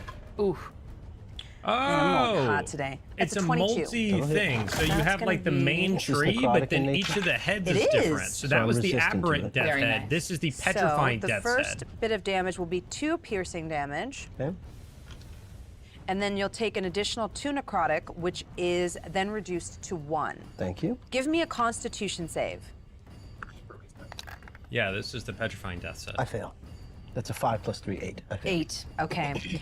You feel your limbs begin to Restrained turn condition. to stone. I'm looking at No. Oh, Medusa. things that aren't out. Classic. Krem, you're up. If you combine them all, maybe Okay, Krem spent you some get to the number time you have. This enjoying is split this into new like the different experience heads and and then the sort of main like tree. finding this sense of peace and calm, but the commotion down pulls his attention down. Also, his vision now, as far as I understand it, is exceptionally good, Yeah. and sees not only Strahd but the lantern, his wife, and all the attacks and the commotion going around.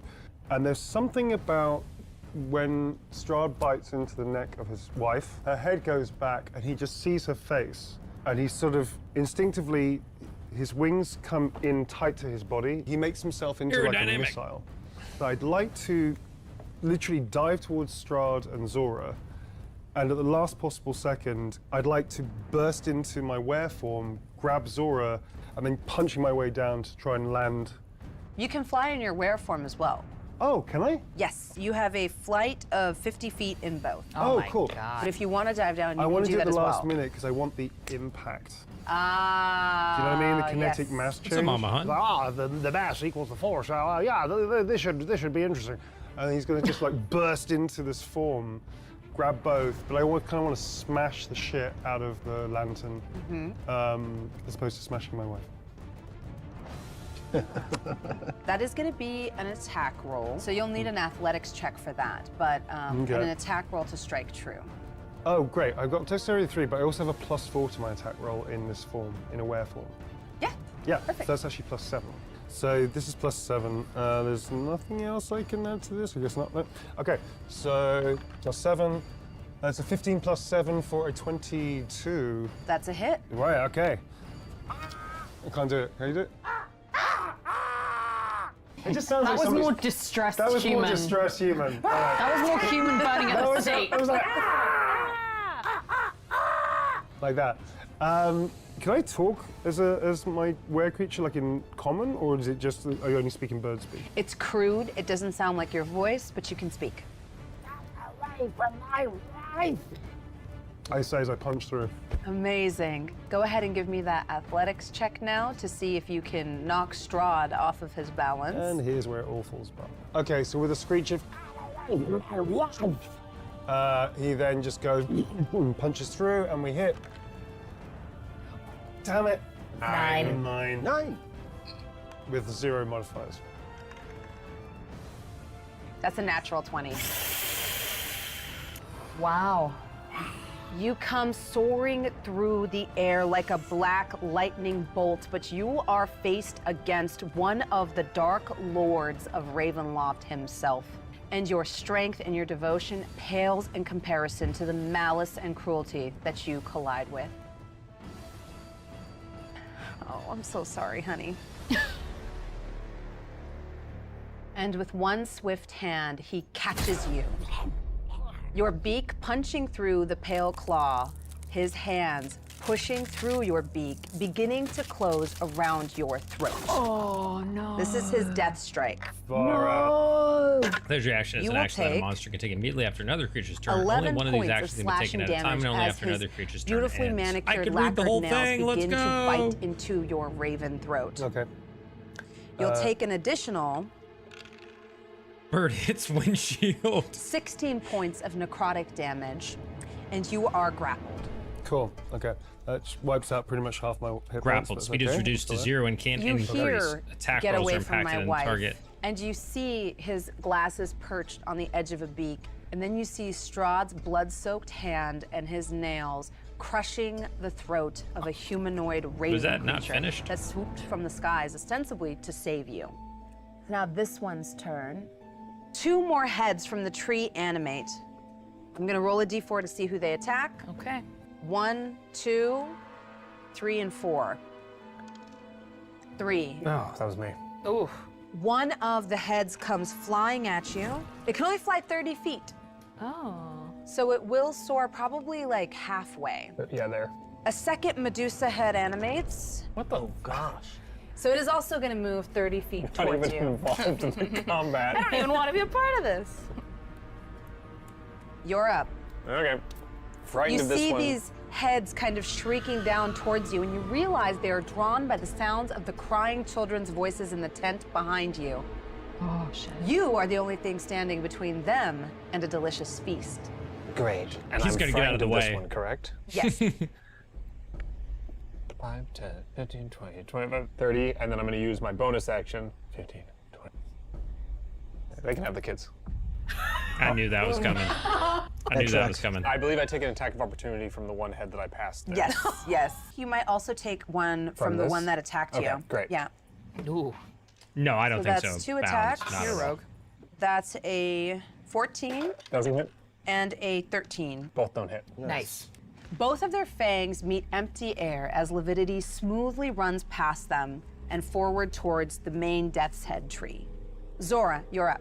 I've got questions, and Yes. I hope that you have answers. I'll try. Okay, so now, am I going to be actively fighting as part of the team, or am I under the control of Strahd? What's happening? He used his command to force Children you to come McNuggets. up to him. Jesus. Okay, is he But he does look appealing to you, I will say that.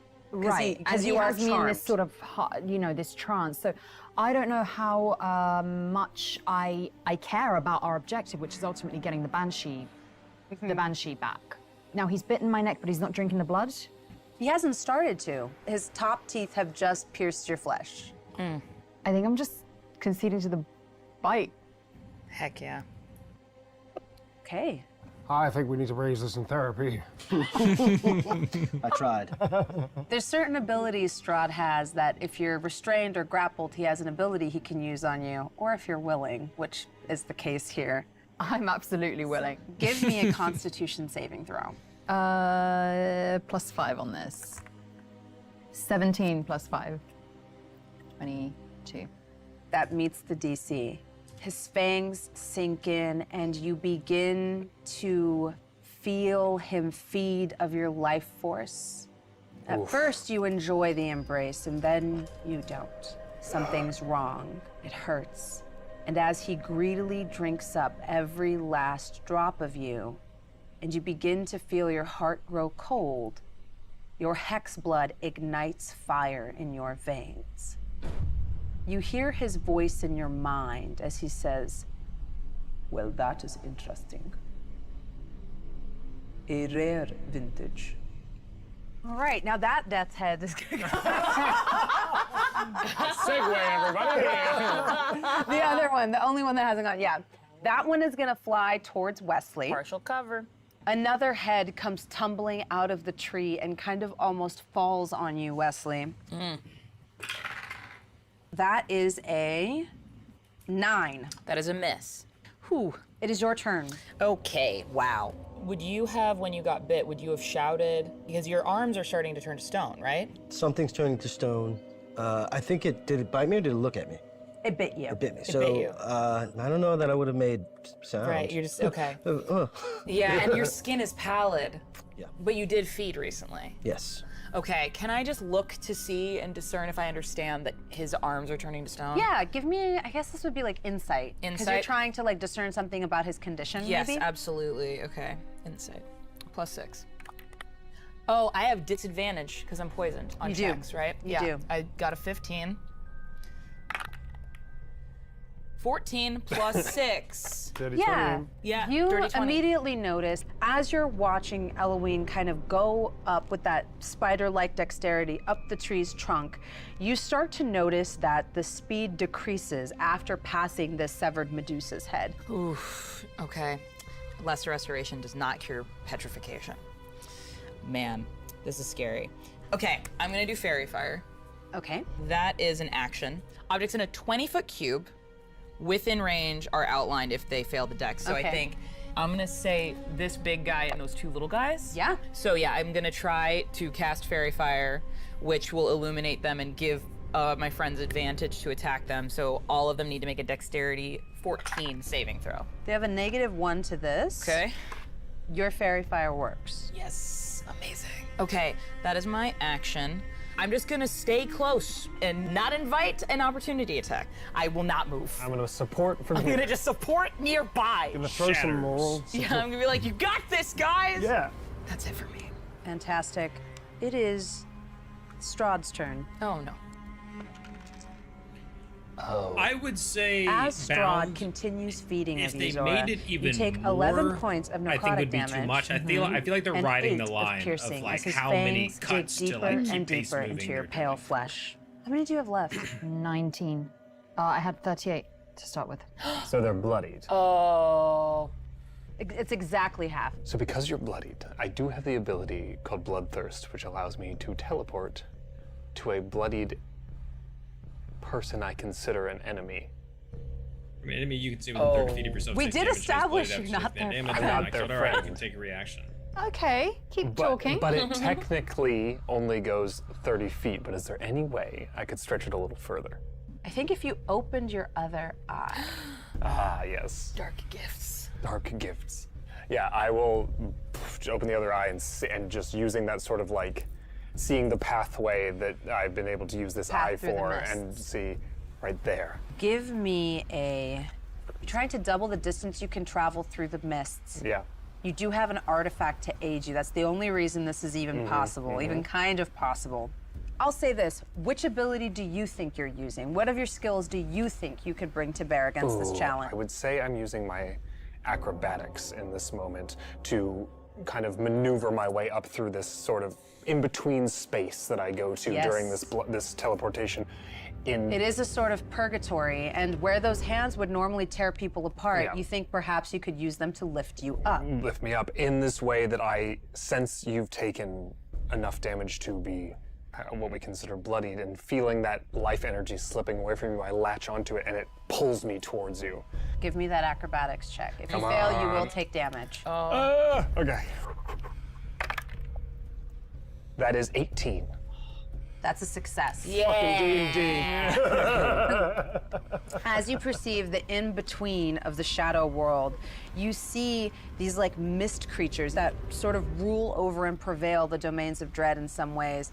And as they would reach out and threaten to rip you apart in the dark, instead you use them to boost your way up, double your movement speed. So you see, as Lividity runs and gets to the base of the tree, the minute Strahd does this amount of damage to you by feeding on you, Lividity at mid-run, sort of their form sort of like flies off them, almost they've been vaporized, so you see flesh, musculature, skeleton, and disappears, and then reappears behind Strahd in the air, looking at you, and I get a free attack when I do this. Okay. So what I'm gonna do is taking my short sword, I stick it between Strahd and the chain, and I go, I'll be taking this, and try to rip the chain that's holding the Banshee off of Strahd. Is your Mistwalker, because it's not No, your it's- turn. Yes, it is a reaction to do Oh, it's your reaction this. It's a to reaction attack to an too? attack that causes bloodied. It's a good reaction. That's But a does it crazy have to reaction. be on the No. person that's No, bloodied? she's selfish. I'm teleporting to an enemy that has been bloodied to get the item that I want. She wants the banshee. Is rude.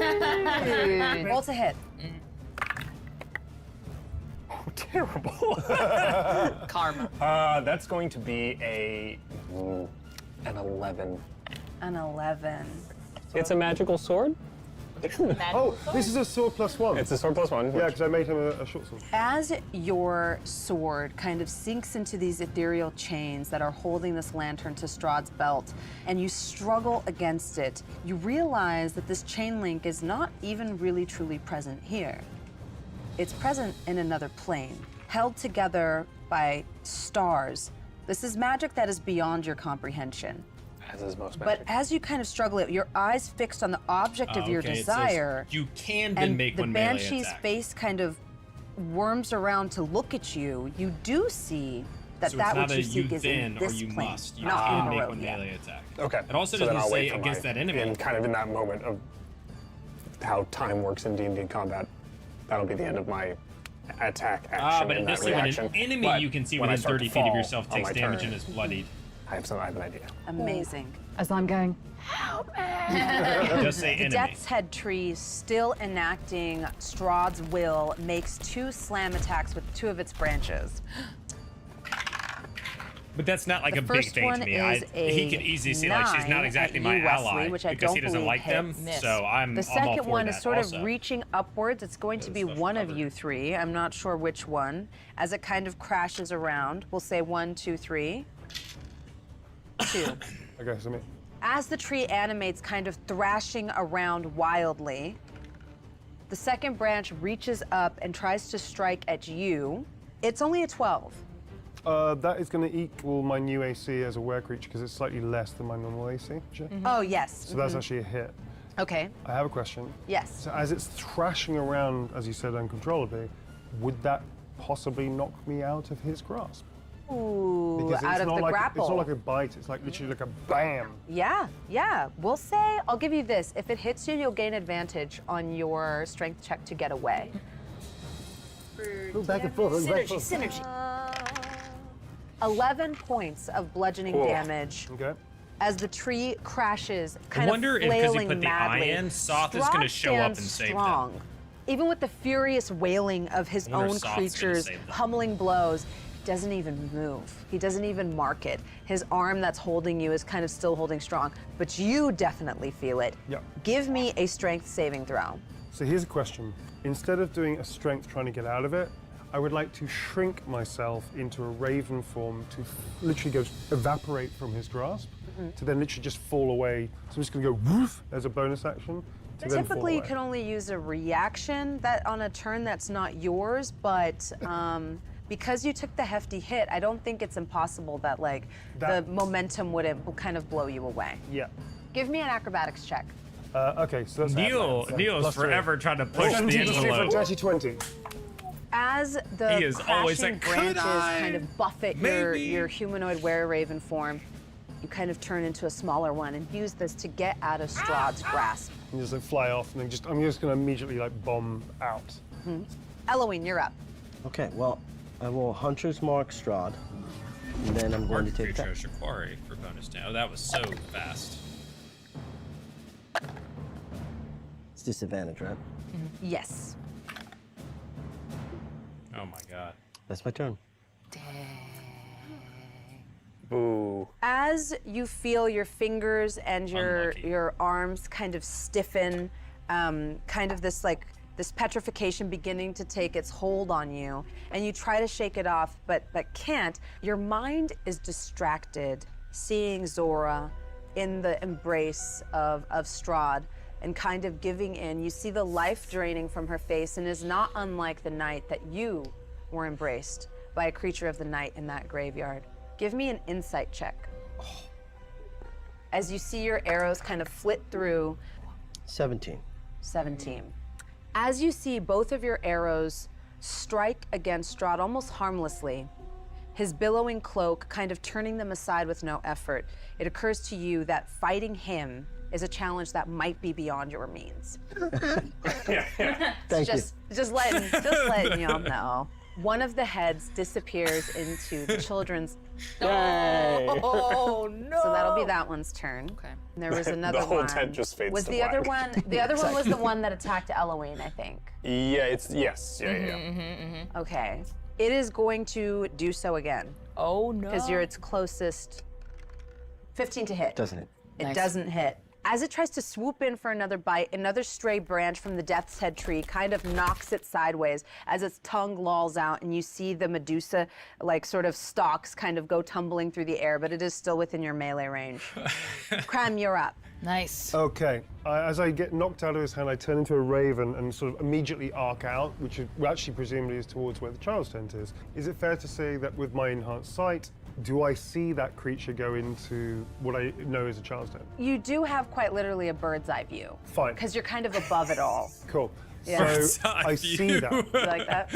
And there's something that Solus told me as I was transforming, which is remember your daughter. And it just kicks off something inside me. So then I immediately, without just purely on instinct, I charge towards it. My bonus action is to turn back into the were creature. I'm going to land straight through the tent where I think the creature probably is, having just dived in. I just want to literally owlbear from the top ropes and smash my way in. Fucking owlbear from the top ropes. Absolutely. But I want to make that as an attack. Yeah. Yeah. Roll to hit. It looks like you have 50 feet of flying, Yeah. only 30 feet walking. Yeah. You can definitely make it there, I want to say, with that. Is this going to be a scratch attack, a beak attack? I'm going to go beak attack. Okay, because Just you can do 2 attacks. So would you like a beak and a scratch or 2 beak attacks? This is going to be a beak attack, land hit, and then a scratch attack. Okay. Does that make sense? So I'm basically charging in. Yes. Like Okay. that. Roll to hit. All right, so this is now +4 attack. Am I using my dexterity in this? Yes. This Okay, is a dex-based This is attack. a +7 to my attack. Dexterity. You my need to attack. beat a 16. Needs to be a 16. All right. Children need me. You did. 15 + 6 for 21. That's a hit. Go ahead and roll your second attack as well. I'm assuming you're attacking the same target. I am. Yep. Same target, and that is a 14 That's also plus. That 6 is plus also a 20. hit. Roll Whatever the damage. thing is. It was All a right, 4. the first one is going to be 2d8 + 2. It was a 4. The first hit is going Am to I be 8 crazy? points damage. Okay. And the second one is going to be 2d4 + 2. So it's going to be 4 plus 3. 3, yeah. Plus 2. So that's going to be 9. Yeah. So that's 17 points of damage. I literally land on top of it and I start wailing on it with my claws. It's like, Yes. This is almost as terrifying to the children as the severed head that came in. But He just misread the die. That's all. guy here. It's just funny because they. you see them all he running and misread- screaming, trying to misread get the away die, from this and they flying still head, and showed then it in you the land like a footage. hero from the sky, completely It just shows we all tearing make through mistakes, it. guys. We all It make is mistakes. bloodied. You have massively damaged this creature. It is barely clinging to life, kind of turning into a pile of flesh and gore as you savagely rip it apart. This gives the children a chance to escape. Pretty sure it's and just to be clear, I'm gone completely feral. Because all I can see is Lavender Right. in distress, About and I'm just 1 taking all of the hour in rage, is all the when we pent saw up that. So. worry and Go back and fear review it. is just being piled into this thing. Oh, fantastic. As Krem does battle with one of these severed heads in this camp, trying to rescue I these haven't seen children, anything in new which, used. in a lot of ways, he sees his be able own to daughter. see if the Another one symbol's of these disembodied heads instead makes an attack at you, the one you're currently engaged in melee with. Okay. That is only a 12 to hit. Miss. Liv, you're up. So in this moment, as I've realized that this chain is not really corporeal and it's kind of not existing in this universe, and I'm starting to fall after having teleported up there, I'm gonna use my free hand, as I just have my short sword in my right hand, to grab the Banshee as I fall. Give me a sleight of hand check.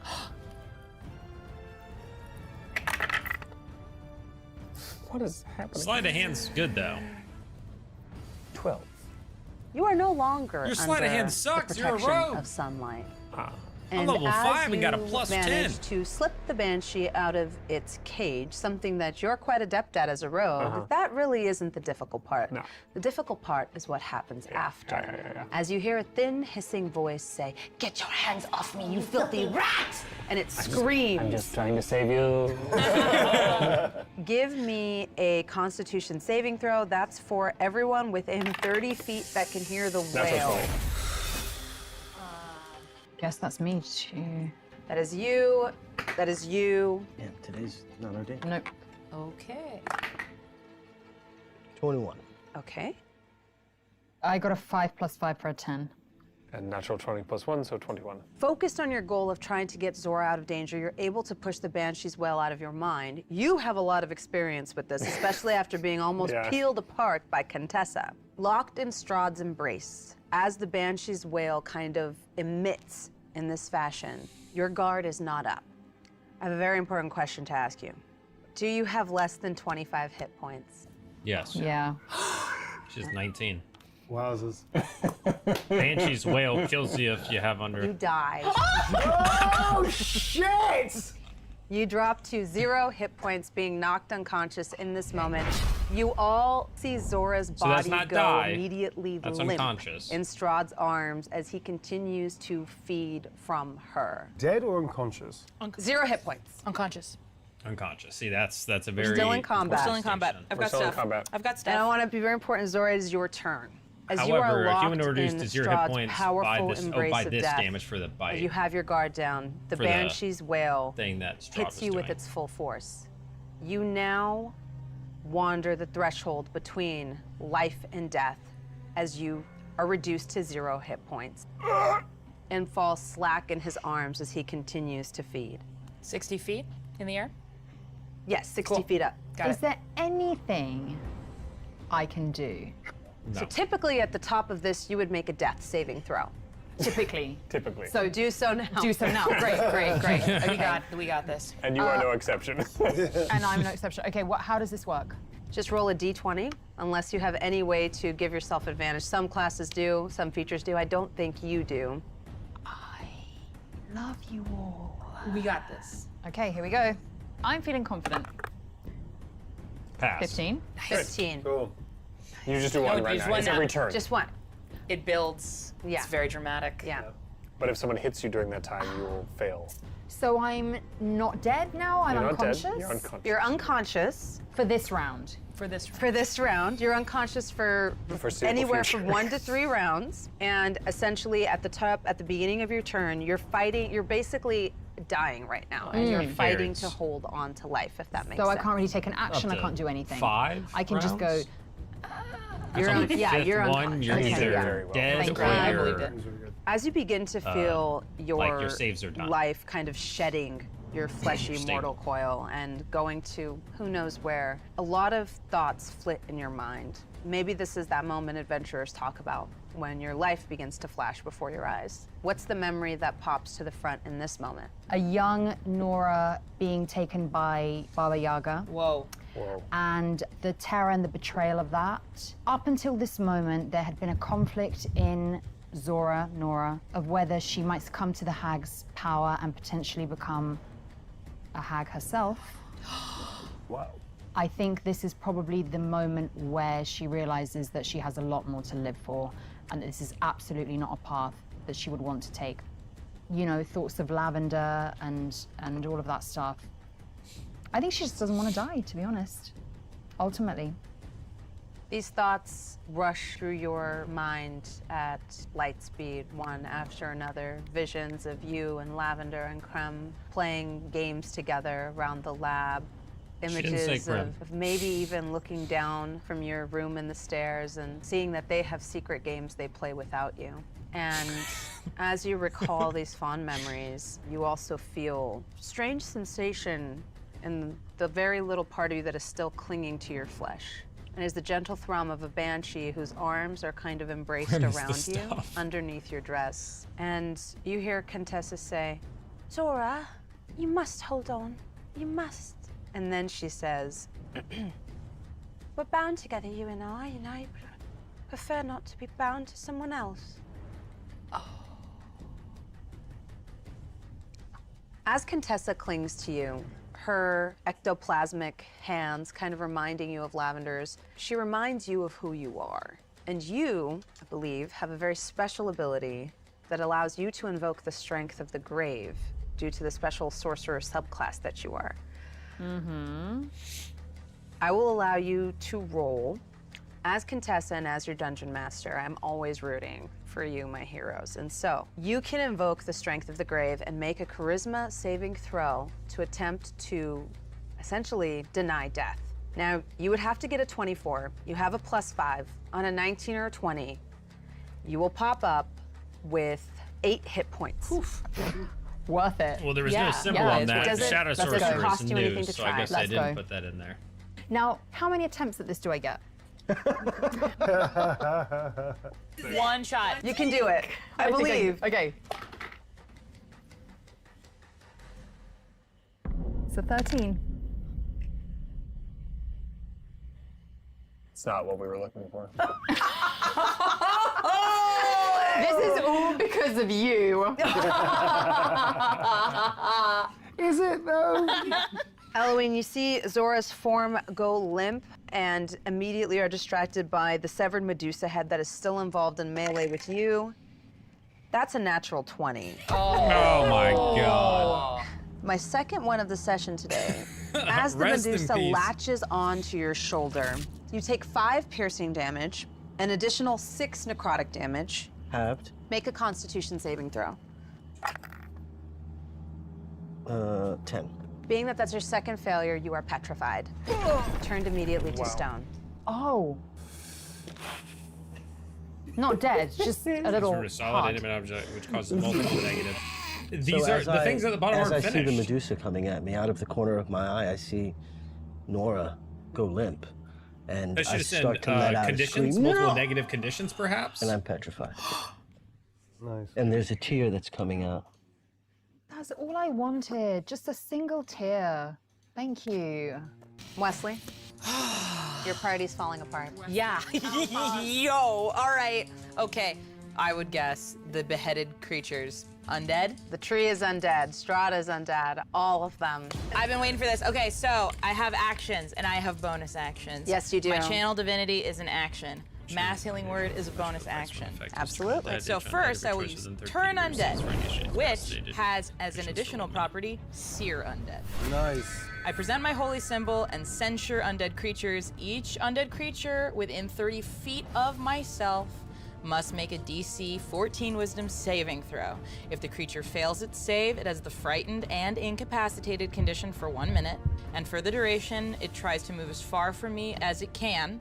Additionally, any undead that fails the saving throw takes 3d8 radiant damage. Nice. And that damage specifically does not end the effect regarding them running away from me. Normally when they take damage from other attacks, they stop running. This, they still run and they are seared. Amazing. Because Eloine is so high up in the air on the tree, it will not hit the one that's currently Or in melee Strahd. with him. Regardless, I would like to try just to get some of these guys. Yes. Outta here. Okay, they have to beat a 14. They have to beat a 14. So, first one fails. Second one fails. Nice. This is for the tree. The tree also fails. Sweet. 3, 8, 8, 1, 16, 17 radiant damage. Oh my god. Let's go. 17 radiant they're vulnerable damage to to that, all it's of pretty the big. affected. As I see everything start to fall apart, I channel the wintry embrace of my goddess. A wave of icy, radiant energy emanates around me. I think the searing is almost like, you know how it burns when you get too cold? Oh yeah, absolutely. Yeah. Yes, and for my bonus action, I see above me 60 feet in the air Zora, who I don't know as well as I thought I did, but I know she's a strong-willed person. I see a fight in you. So I'd like to use 15 feet of my movement to climb up the tree. Okay. Just to ensure that everyone is in range, and then I would like to cast Mass Healing Word at 3rd level. Oh, fantastic. Yeah, so I get up to 6 creatures of my choice, so my party and no one else.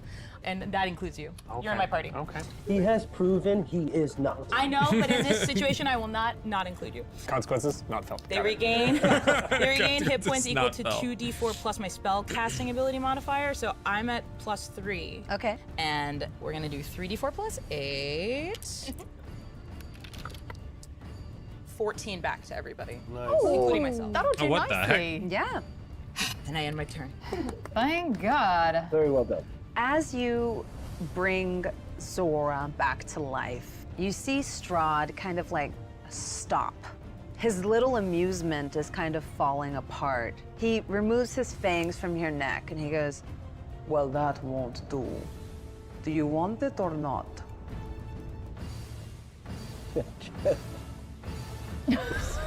I thought this was what you wanted. If you can promise to keep my family safe, I will do whatever you want. He finishes the job. Wow! Wow. Wow! She becomes a vampire spawn. Finishes the job. Wow! He's already displayed to you his callousness with the people that worship Healing him. was horrendous in the in tent 5e. with the screaming Double. children. Nobody healed in They look 5e to because you it was first terrible. with horror and then with wonder as their savior, as you tear apart this creature that threatened to devour them all. And then as the eclipse ends, you return, panting, beaded with sweat, bruised and in many ways feeling broken, to your small, weak, gnomish form. You're safe. Fear not, I suddenly remember what was happening. Stay here. I sort of very unsteadily sort of like careen out of the tent. And then I remember and look up the top of the tree as I'm stumbling towards the tree as fast as I can. As you look up, you see Lividity falling. Oh. Liv, as you're kind of realizing that you're falling and you've managed to release the Banshee, Yeah. although you weren't able to take possession of it, you see it kind of careening down with you in a sickly green light, meeting pace with your terminal velocity. And you can see in its large, toothy grin, its two vampiric fangs, that she is streaming down with the intent of finishing you, her Great. sister's captor. It comes streaking down like a light with the sole intent of destroying what it believes is its sister's captor. But just as the eclipse ends, the sunlight comes That was a beaming double out, up of the same robbing scene that I her repeated, of her I think. power. With one greedy hand, you reach out and snatch her, shocked as her mouth opens and nothing comes out. You land with a rough thud on the ground. Give me an acrobatics check to see if you can have this damage. Question. I'd like to cast Featherfall. I'll allow that. As I see her like falling, snatching and turning, the last second he literally dives forward. He flings out a feather he has in his hand, just flings it out, and it magically just goes poof, like a cushion underneath. You're like almost bracing to roll Yeah. with this banshee clutched in your savage little tiefling claw, and you land with a gentle plump. And on the other side of the tree, you see your friend Eloine in stone form falling through the early rays of the morning sun. As I see Eloine plummeting towards the earth in this stone form and I realize he cannot move, I would love to attempt to try to do hold person to stop them in midair. What would you like to roll for this? So it's actually a wisdom save from Eloine. So I rolled Yeah. wisdom. Yeah. I succeed. That's not how that You works. succeed? You can choose to fail. Cool.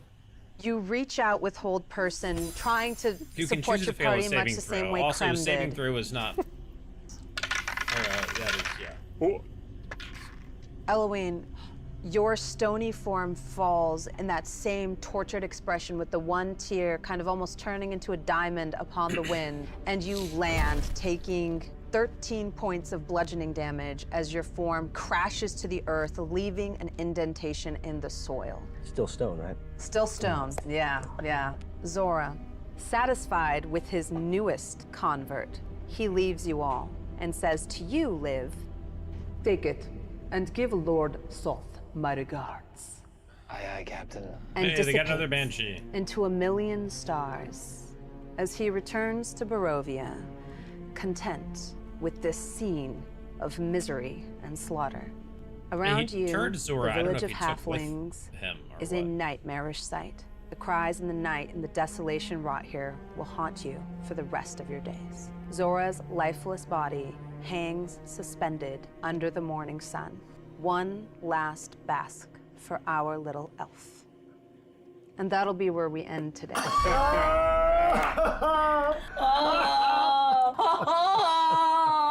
God. My house Yeah, no, is that was definitely a sweating. stretch for that spell. one person couldn't do that.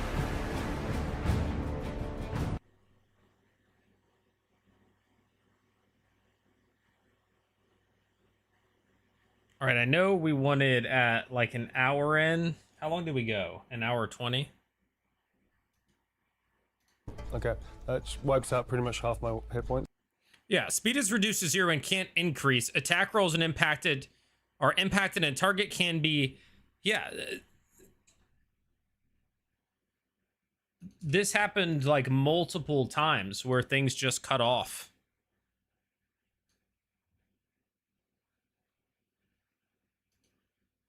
Yeah, it was a fun episode, but a lot of errors. A lot of errors in this episode.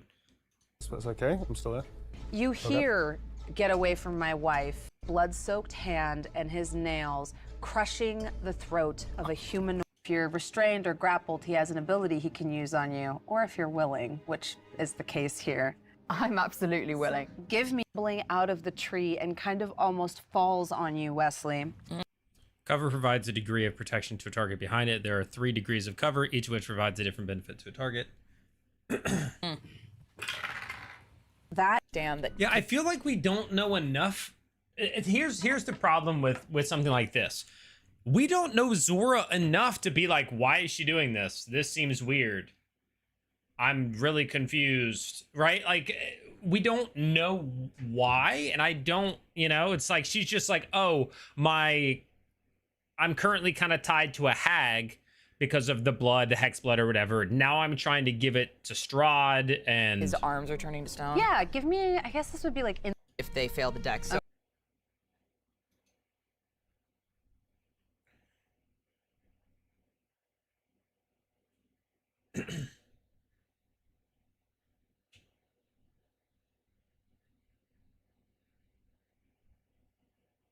if they fail the dex. So I Okay. think I'm gonna say this big guy and those 2 little guys. Yeah. So yeah, I'm gonna try to cast Fairy Fire. Thank you. just letting y'all know. One of the heads Head just fades to is going to like sort of stalks kind of go. Do I see that creature go into transforming, which is charge towards, to smash my way in? Yeah. You can definitely make attacks. So would you like a beak and a scratch or 2 beak attacks? All right, so this is now +4 attack. Am I using my right. dexterity in this? Yes, this Okay, is a dex-based This is attack. a +7 to my attack. Dexterity. You my need to attack. beat a 16. Needs to be a 16, all right. Children need me. 15 on the first one. 15 + 6 for 21. That's a hit. Go ahead and roll your second attack as well. I'm assuming you're attacking the same target. I am, yep. Same target, and that is a 4. Maybe what if the editing? Because it does look like the 14 is up. I think editing did the wrong number.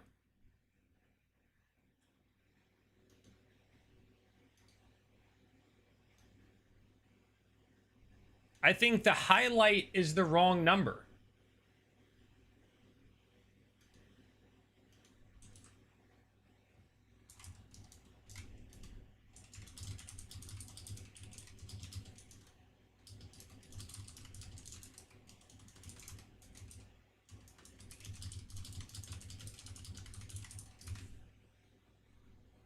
You guys see that? Like, would you agree?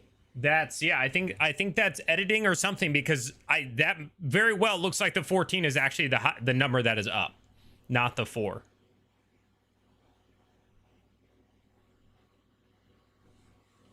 Yeah, I think it's the 14 is the number.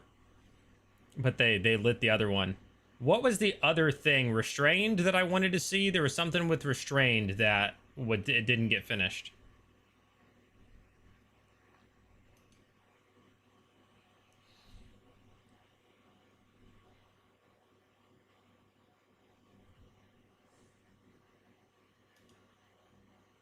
You are transformed into a solid inanimate substance which causes multiple negative.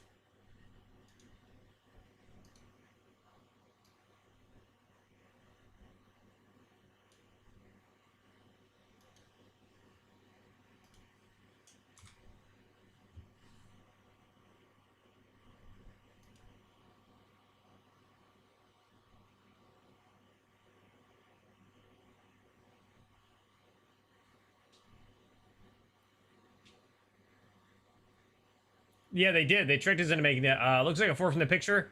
I think it's hard to tell, but my idea is if the player saw a 14, and I also, when I look at that dice, go, oh, it looks like the 14 is the higher number, I'm gonna think that was the higher number. And the 4 looks like... I have dice everywhere. Why can't I find...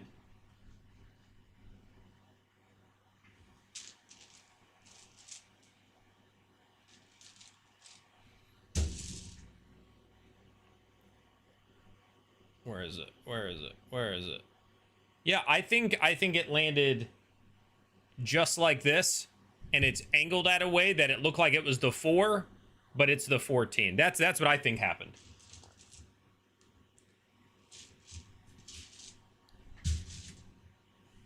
Oh yeah, did we get the petrified didn't say anything, right? Did that pop up? Oh.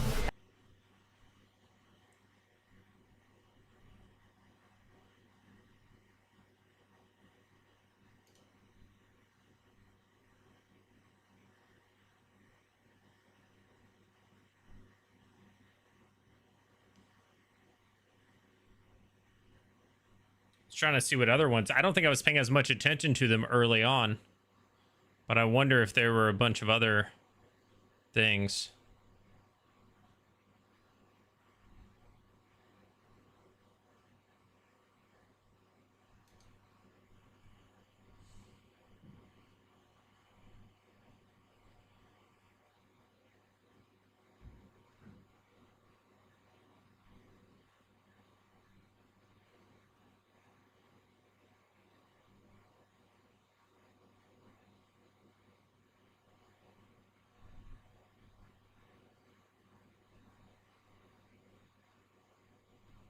I wonder if that's happened before with dice and we're just not paying attention, but that one was so, like, obviously a 4.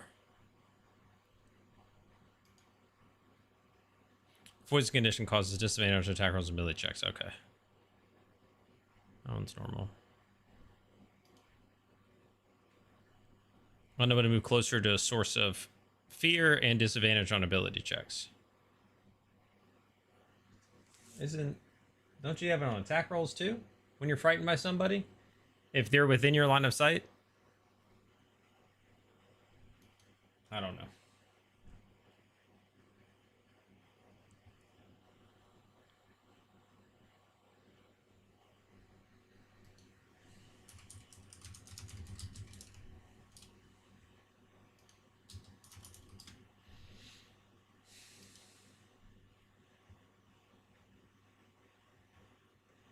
Friend creature has disadvantage on ability checks and attack rolls while the source of fear is within its line of sight. The creature.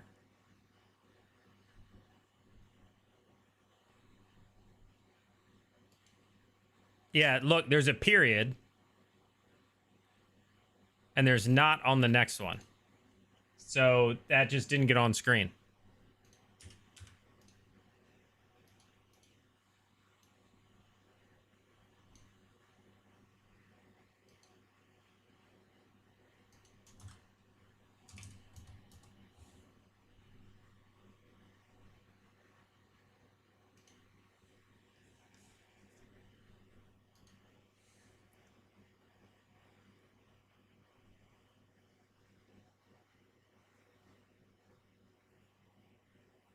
I think it's one that might have moved past them in that.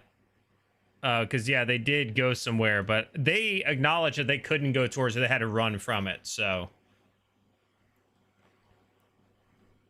Yeah, I don't know.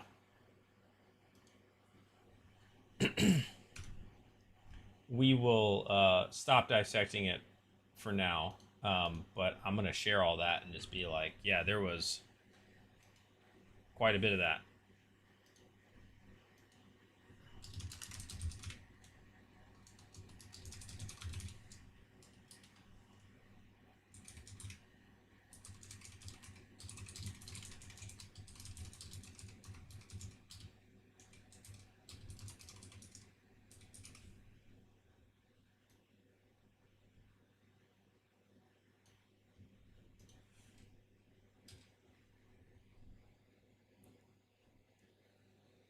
Yeah, that's that's a rough one. That's a rough one. I'm gonna pass that on to them. I mean, it was still cool. Like, it was an interesting episode. It felt like, again, they're making decisions based on stuff that we're just like, wait, why? Where's this coming from? It was fun and also very confusing. Right? Like, there were some fun jokes. The combat was interesting. It was a decent introduction, but also it was like, what's happening and why? Right? Does that make sense? Like, it felt, that was a very strange episode.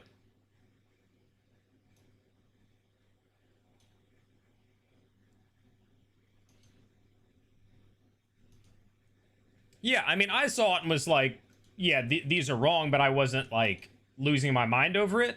It was more so that like this should be shared, because if they're using a template where they're like putting the logo or the thing and then they're pasting the ability to, or like condition in, somebody needs to tell them, yo, you're not fitting it. The text needs to be changed, or it needs to, like, that went live and nobody realized that not one of the pop-ups that went over X number of characters was wrong. There were 4 in one episode, or 3, that we noticed, that I just went and found. Maybe there was 1 or 2 more, I don't know. Like, somebody should be catching that. If one slips through, you're like, okay, life happens. We've all been there. But I found at least 3. And again, people love to hate on D&D. If you give them a reason, they are going to run with it. And this is where people are going to go, wow, they did all this, and look at all these mess ups. Look at it. It's low value. It's low, right? Like, these aren't things you can do.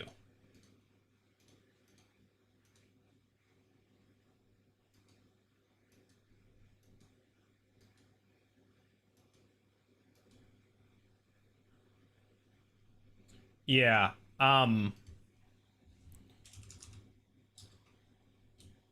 The audio repeats is an interesting one. It feels like they recorded a part and then hey, Seti, thank you for the raid. Thank you. Ave, thanks for the follow. We just finished watching Dungeon Masters, the new Dungeons and Dragons actual play. And now we're talking about some of the hiccups. For those on YouTube, where the majority of you are, we just got raided in over on Twitch. Cricket, hello, thanks for the follow. Yeah, some of this should be figured out. Johnny, thank you for the follow. I think with the repeats, it's that they got through a part and then maybe somebody was like, oh, we should adjust that, and then they had to repeat it and they didn't trim it well. Like they cut and then did it, and so like Jasmine said the same line twice basically, which was interesting. Straight out of Barovia. Well, in this one, Strahd was there, but we were in Sithicus. Strahd made an appearance in Sithicus in tonight's Dungeon Masters episode. Supposed to wrap up in 2 weeks. I'm not 100%. I believe I heard that the campaign itself is only like 8 weeks, and there's like 4 weeks of extra stuff. I don't know what all that is. What's up, Moonstruck? Yeah, so this was my Dungeon Masters watch party. We just finished watching this week's episode of Dungeon Masters, and now we're just kind of talking about it. I probably won't be here too much longer. Last time we talked until like 1 a.m. after the episode, but not gonna do that this time. But welcome into all the new folks. Hope you enjoyed Seti's stream. We're just talking about the Dungeon Masters. But yeah, I passed on screenshots of the stuff, and I will pass on some of the other bits and pieces as we you know, again, because I said that last week. Remember, I was like, I feel like they just repeated the same thing. You guys remember that last week? I was like, that's the same. They just said the same stuff again. And I feel like those aren't where the person, because sometimes you go to say something, somebody cuts you off, you repeat it. This time it was like, they're like almost word for word, and nobody like cuts you off, sort of thing. I don't know. They're probably like, hey, peace out, Daniel. Thanks for hanging out. We redid this last time, yeah. Oh, when we talked to like 1 a.m., we talked about a lot of stuff. We talked about content creation. We talked about a ton, I think, last time. It seemed like they were letting inexperienced players make decisions the DM could have quashed, but I'm no expert. And can you give me an example, John? Of what? Like, for instance, there were moments like the hold person in the air thing. I can see the stretch to try to do that, but that's very much like not at all what that's for. And then, you know, Neil definitely tested his luck asking what different things he could do. But you get that. Like, that is, like, I get it. It's not like by the rules all the time, but that's real D&D. You do get people who go, can I try this? Can I do that? I know this is a bonus, but I'm going to do this. Stuff like that, right? So I don't hate all of that. You know, it's, I think them starting with, I think the initial episode where they immediately had like 2 spells being used completely incorrectly above, like there is a spell that is a higher level spell for that thing, right? At least I'm pretty sure. And yet you let like Dispel Magic do it, right? Like those are things where you go, not really that. And it's extending the range for, yeah, I feel like they ask a lot, and it's fine. There are DMs out there. Again, there are plenty of dungeon masters out there who are going to be like, yeah, sure, absolutely, right? Rule of cool, right? They're going to let those things happen. They're going to rule of cool it. And I can respect that Jasmine didn't just say, yes, you can. It was a, let's make a roll, right? Give me a this, give me a that. Like, I'm willing to work with you. I'm willing to collaborate with you on telling this story via rolls, via dice. So I'm still going to tie it to something, but yes, we can try for it. I'm okay with that sometimes. I think it happened a lot in this episode, to be fair. I think there was a lot of it in this episode. But for the most part, if it's not, you know, she at least tied it to something and made them still roll for success. It wasn't just granted immediately, right? Yeah. And she said, like, you'll make this roll, and if you don't, you're going to take damage, right? I think that's okay. For the most part, I think that's okay. I think spells are where it gets the most tricky, because sometimes people are using spells differently in a way that is a higher level spell, right? You're like, wait, huh?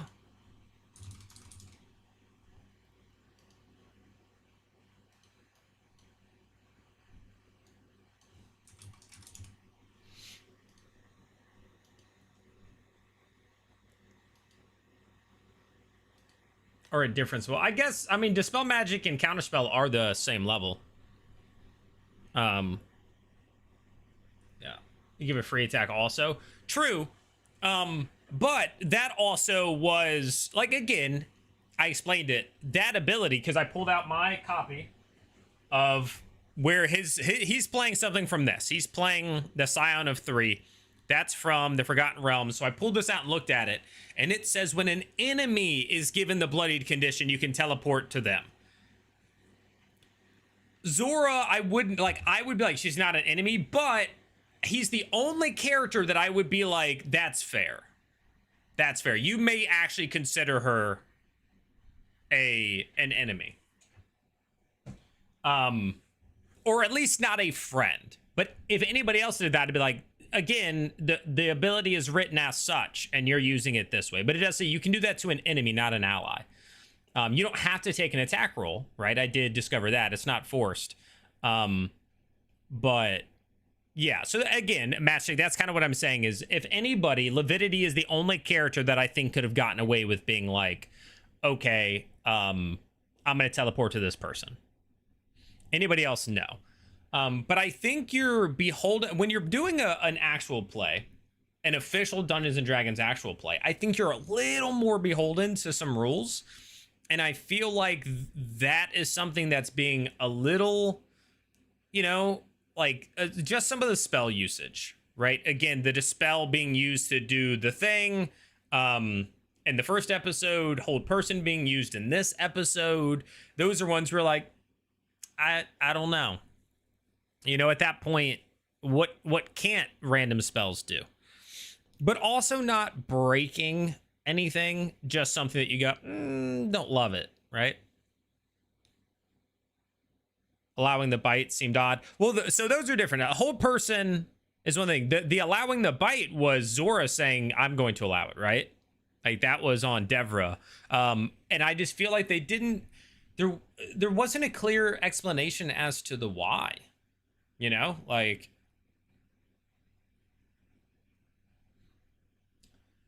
and she just suddenly was like, yeah, I'm going to go ahead and do this thing.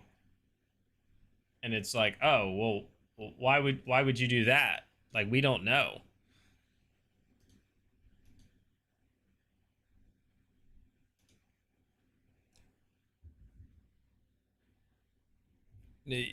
Well, no, so Dispel, I wouldn't go that far. Because the whole idea to a degree of TTRPGs and all that stuff is that you're allowed to bend a little bit where it makes the story better, where it helps flow, right? It's the whole reason of them making Daggerheart, and it's the whole reason, right? Like, I'm okay with a little bit of bending to help the moment because there isn't a rule for everything that can possibly happen, right? You can't tie everything to a very specific rule. Something might not fit. It may not be the exact, you know. So I'm not gonna get it. I don't think that it means your product is flawed.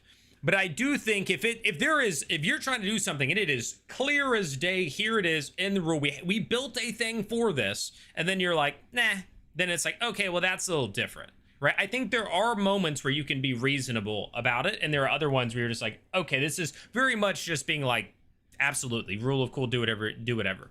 I mean, kudos to Jasmine for handling the request and not making it like a no fest, right? I think that's good. I think that she was able to handle it decently well and let people do some stuff, not be the person who doesn't let anybody have any fun, right? I think that's good. But also, I think it's okay to put your foot down sometimes to be like, okay, we're getting a little further away from what the intention is, right? We're getting a little further. At this point, we're doing a lot of making stuff up. So, yeah, I don't know. I want to know why Zora was doing that. And yeah, that one, that was just definitely the worst edited one of all of them so far. Definitely the worst edited one. Between the mess ups, the repeats, all that stuff. I'd have to go back and look at the graphic, aka, because it would depend, because right, they have to, it has to be, you can't go towards them. So then it's a matter of like the exact location and where it might be. I feel like I could watch a CR one shot and get more context and understanding of the characters. 6 episodes of this, and I'm still confused on these characters. Besides Krim, he's the best so far, in my opinion. Oh, undoubtedly, he's the best when it comes to that. I think we've learned a decent amount about Wesley, and we have some for Eloine. I feel like it's so confusing on the Zora thing. And we don't have a lot for the relationships. Like, we know that they were married. I'm talking about Krem, but like, why are they falling apart now? Right? Like, we've been kind of just like told, oh, they're not happy now. Like, this is the end of their marriage. And it was like, oh, I didn't get that at all from the first and second episode. I feel like that just kind of got sprung on us in like episode 3 or 4, that like they're not happy and things are like, they're breaking up. I thought they were a good married couple. And so, yeah, I feel like we're just, there almost needs to be more of a build up or an explanation or individual session zeros or something, because I do feel lost on quite a bit of stuff to where it's harder to connect.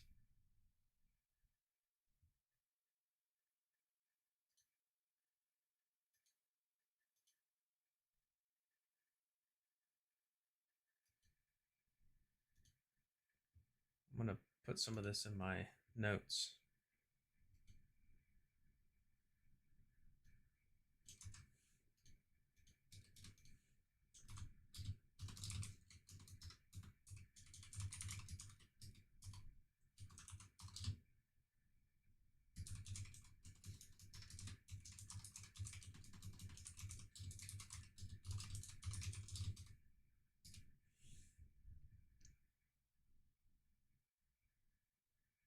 So they need like a web page or something with their backstory, some little lore background if you get to start level 5.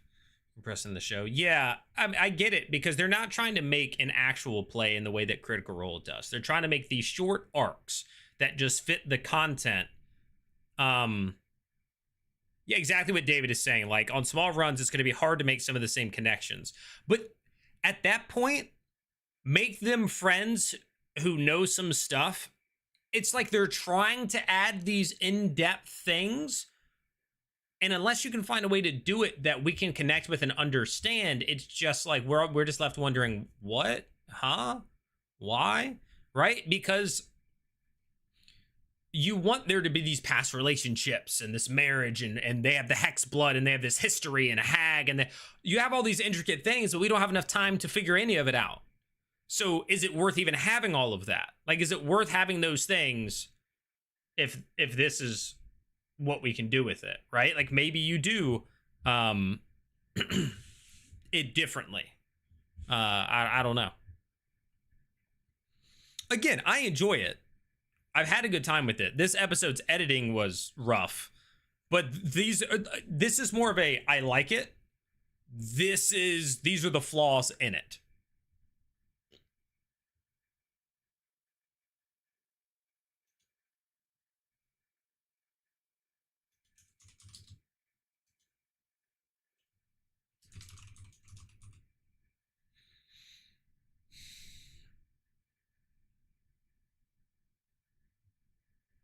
Yeah, archetypes are better than complicated characters.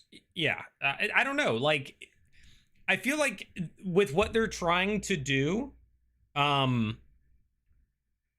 they're trying to combine 2 things or 3 things into one, and it's tough.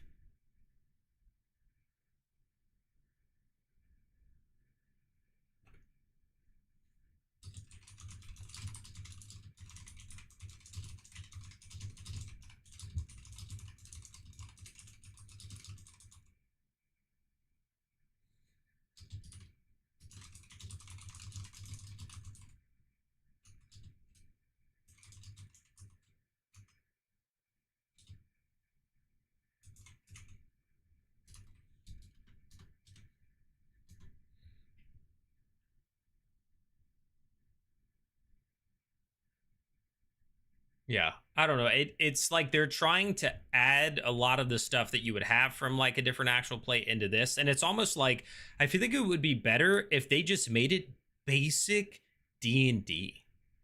Like, you're in a town, you're a group of adventurers, this and that. You go on a quest, you complete the quest, boom.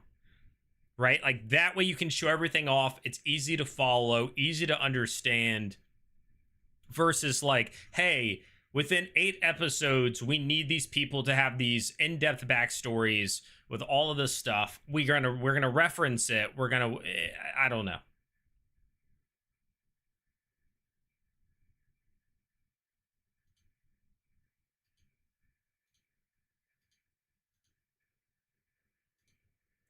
I don't know.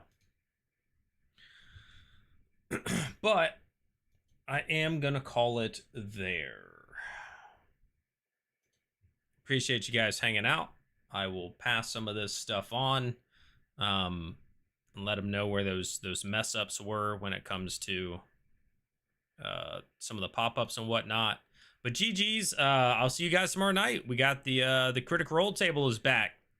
We're back with campaign 4, baby. So pre-show tomorrow night, 7:45 p.m. Eastern. Hope to see you guys there. Should be a good one. I'm hoping for some big numbers. I think people are going to be excited to get back. And yes, David, I think they'll get better at it. But peace out, guys. See you tomorrow. Enjoy the rest of your night.